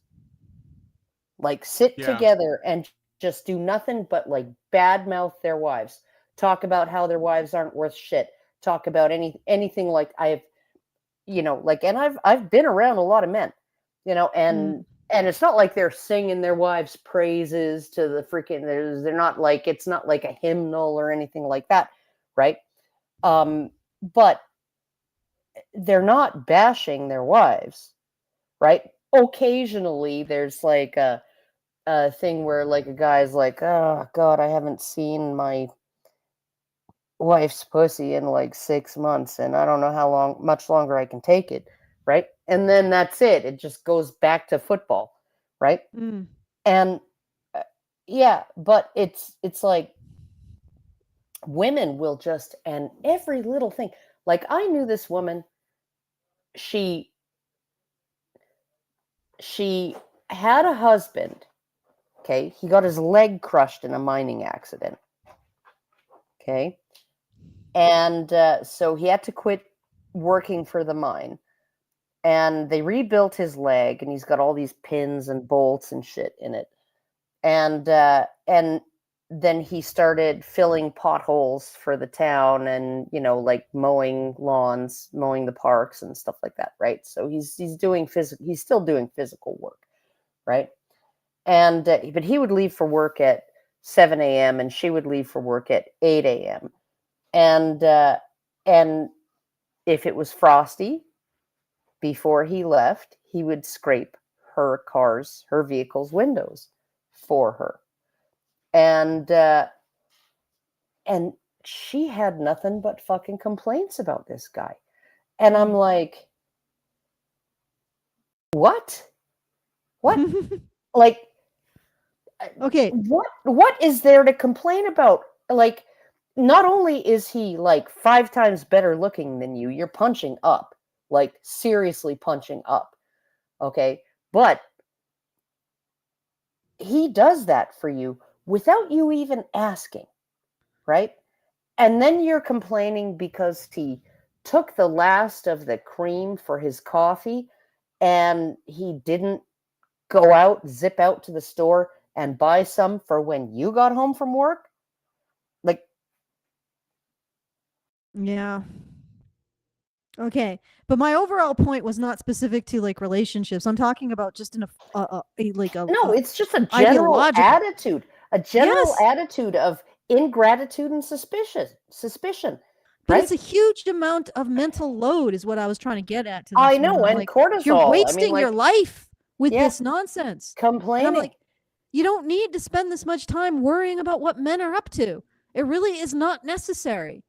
Or how bad they are. Or how they bad fail they you. are. Or how you would choose a bear or a Wade Wilson who killed 2 women instead of the average man.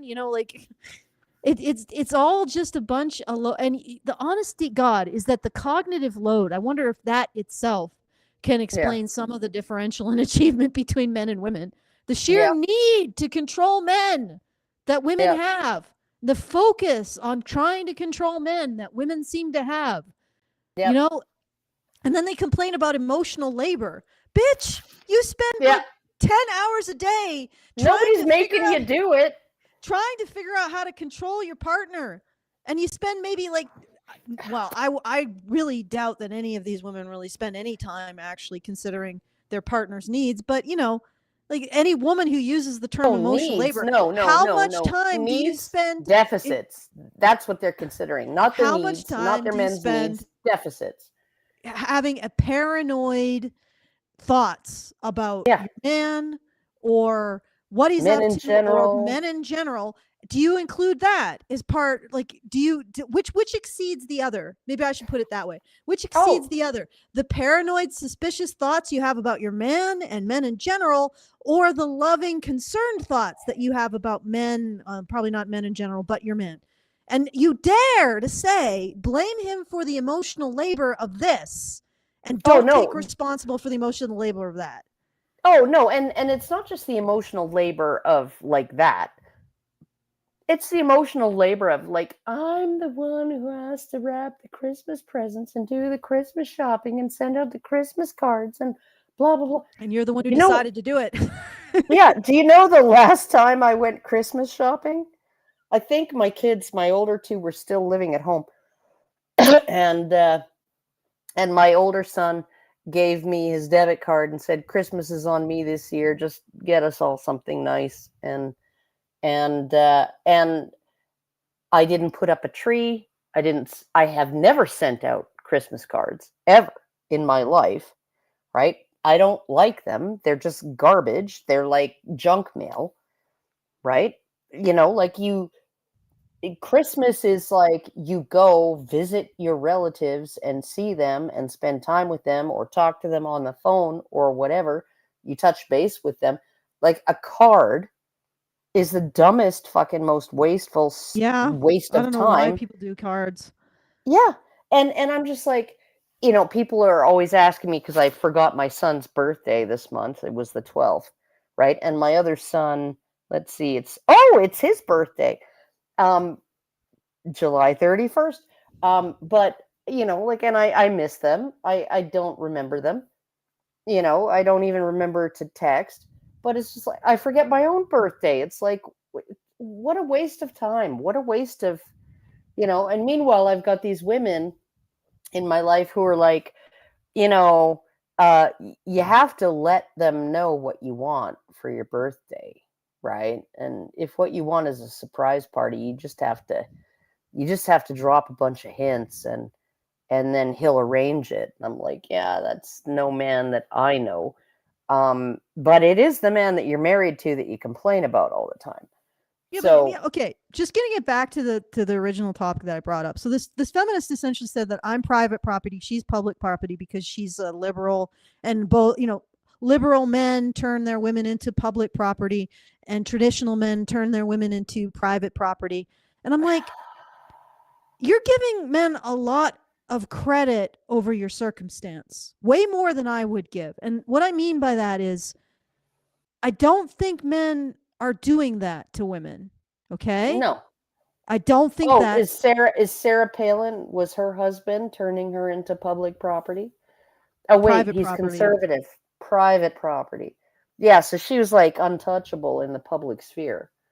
Yeah. Nobody ever had to criticize her or anything. No, they didn't have any opportunities to do that because she was private property. I'm like, really, really? Like, I know so many conservative women who are like highly active in their, if not in their immediate community, you know, online, you know, in the public sphere. And it's like, no, like, if you are a church lady, you're public property. You're interfacing with the public all the time, right? If you work the ironically named courtesy desk at Walmart, you're public property. Yeah, but the whole concept is that women can never escape being property of men. And I'm like, I think that's a you problem. That is a you problem. Yeah. It's a you problem. You want to take on this cognitive load of paranoia and suspicion. You want to cultivate it like your own little personal secret garden of cortisol sucking. Flick your bean to it, yeah. Yeah, or just you're enjoying marinating your brain in constant cortisol. You know, like that's you. Like, no, I think they might actually get off sexually on it. Yeah, maybe they do. Maybe, yeah, you're right. I might have just walked into somebody's fetish and just started kicking things over. No wonder she had a very negative reaction. Yeah, there's no wonder 50 Shades of Grey was the top-selling book of all time. Yeah, but she had to repent of his ways or something. But yeah, because we have like a little thing here. It's from Nobifan, so I might as well read it. Nobifan gives us $1 and says, if feminists claim religion is bad for women because men, what's their explanation for women still pointing the finger at other women and witch burnings? Men started all sin?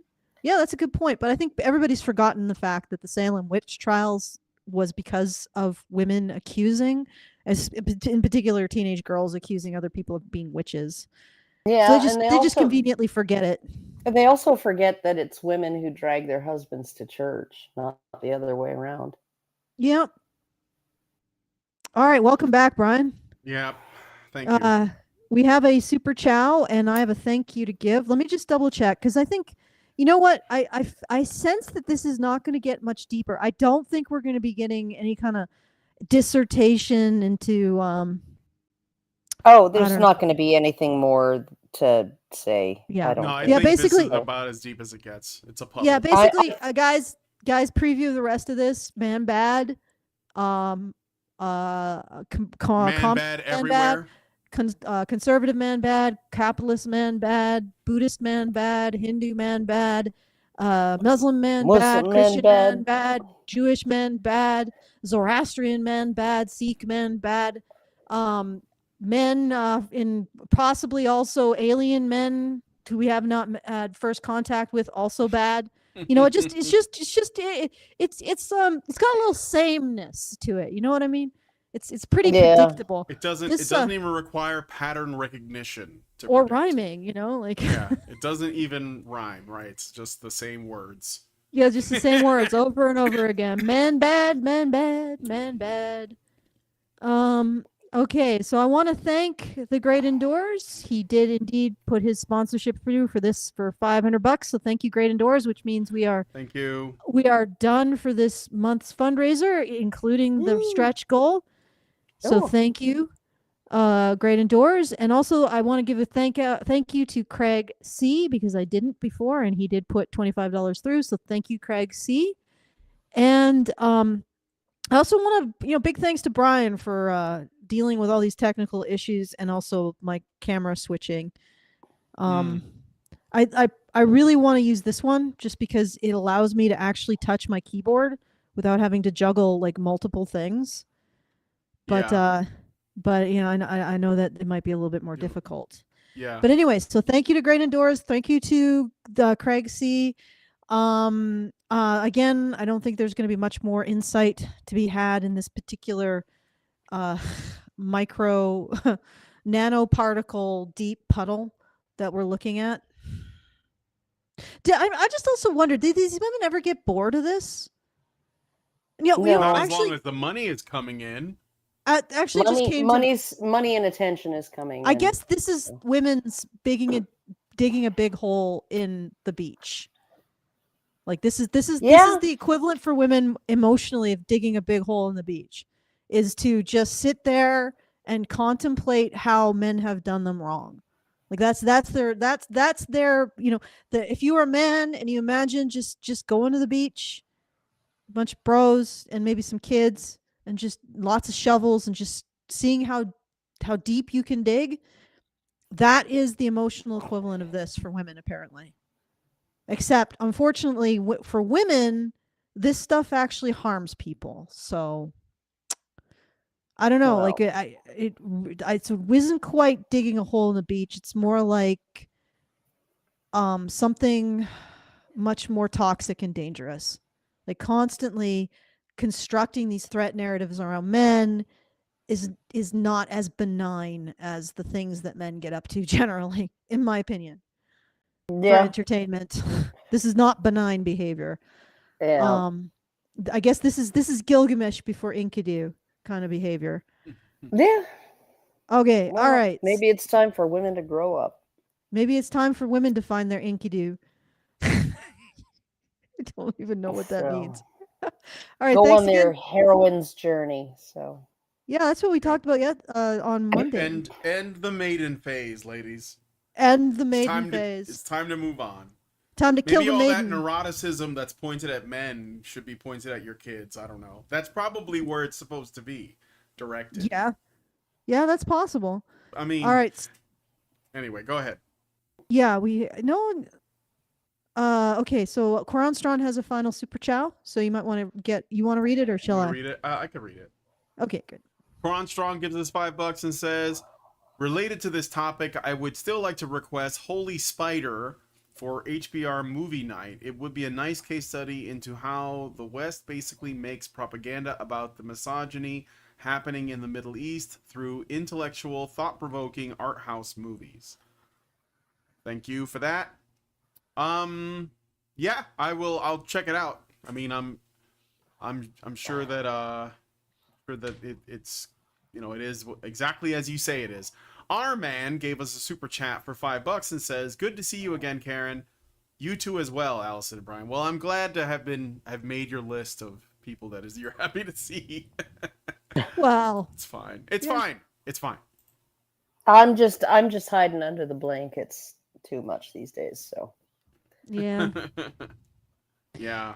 We're all just trying to make it. Occasionally see Karen here. Yeah, it's been like, honestly, the last 4 years have been somewhat unsettling, shall we say. Yeah, harrowing. Just surprisingly, huh? But we're here. We're still here. We're still doing things, so that's good.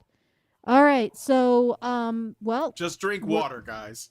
Yeah, just drink water, stay hydrated, exercise, meditate. We're going to make it. We're going to make it. We're all going to make it. All right. So once again, thank you to everybody who supported. Very much appreciated. If you do want to get those last few shekels in, you can do so at feedthebadger.com/support. I'm not going to refuse them. I apologize to anybody who is interested in the posters. I think that I will be fulfilling the posters for anybody who wanted one this month, but I think I will probably have to think about this really, like, we're still working on it, but we're getting there. We're getting there. So feedthebadger.com/support if you want to throw a few shekels in the hat for support, and feedthebadger.com/justthetip if you want to comment on anything that was said during the show. You want to send us a tip, and also avoid YouTube's comment unenhancement system. You see what I did there? Unenhancement. Yes, Unenhancement system. the curation system. Yeah, the curation minefield, whatever you want to call it. Avoid YouTube's comment system. Go to feedthebadger.com/justthetip and give us a few shekels in your brain thoughts. Which, I mean, I guess there wouldn't be any other kind, right? Than brain thoughts. So that was redundant. But anyway, feedthebadger.com/support to support the show. Feedthebadger.com/justthetip to send us a message and a tip. All right, back to you, Brian. Okay, well, if you guys like this video, please hit like, subscribe if you're not already subscribed, hit the bell for notifications, leave us a comment, let us know what you guys think about what we discussed on the show today. If you want to watch the full documentary, there's a link to it in the description. It's about 50 minutes long. Maybe there is something we missed. Let us know if you guys check it out yourself. And please, please, please share this video, because sharing is caring. Thank you so much for coming on today's episode of the Rantzerker, and we'll talk to you all in the next video. Men's rights activists are machines, dude. Okay? They are literal machines. They are talking point machines. They are impossible to fucking deal with, especially if you have like a couple dudes who have good memory on top of that too. Holy shit, you're fucked.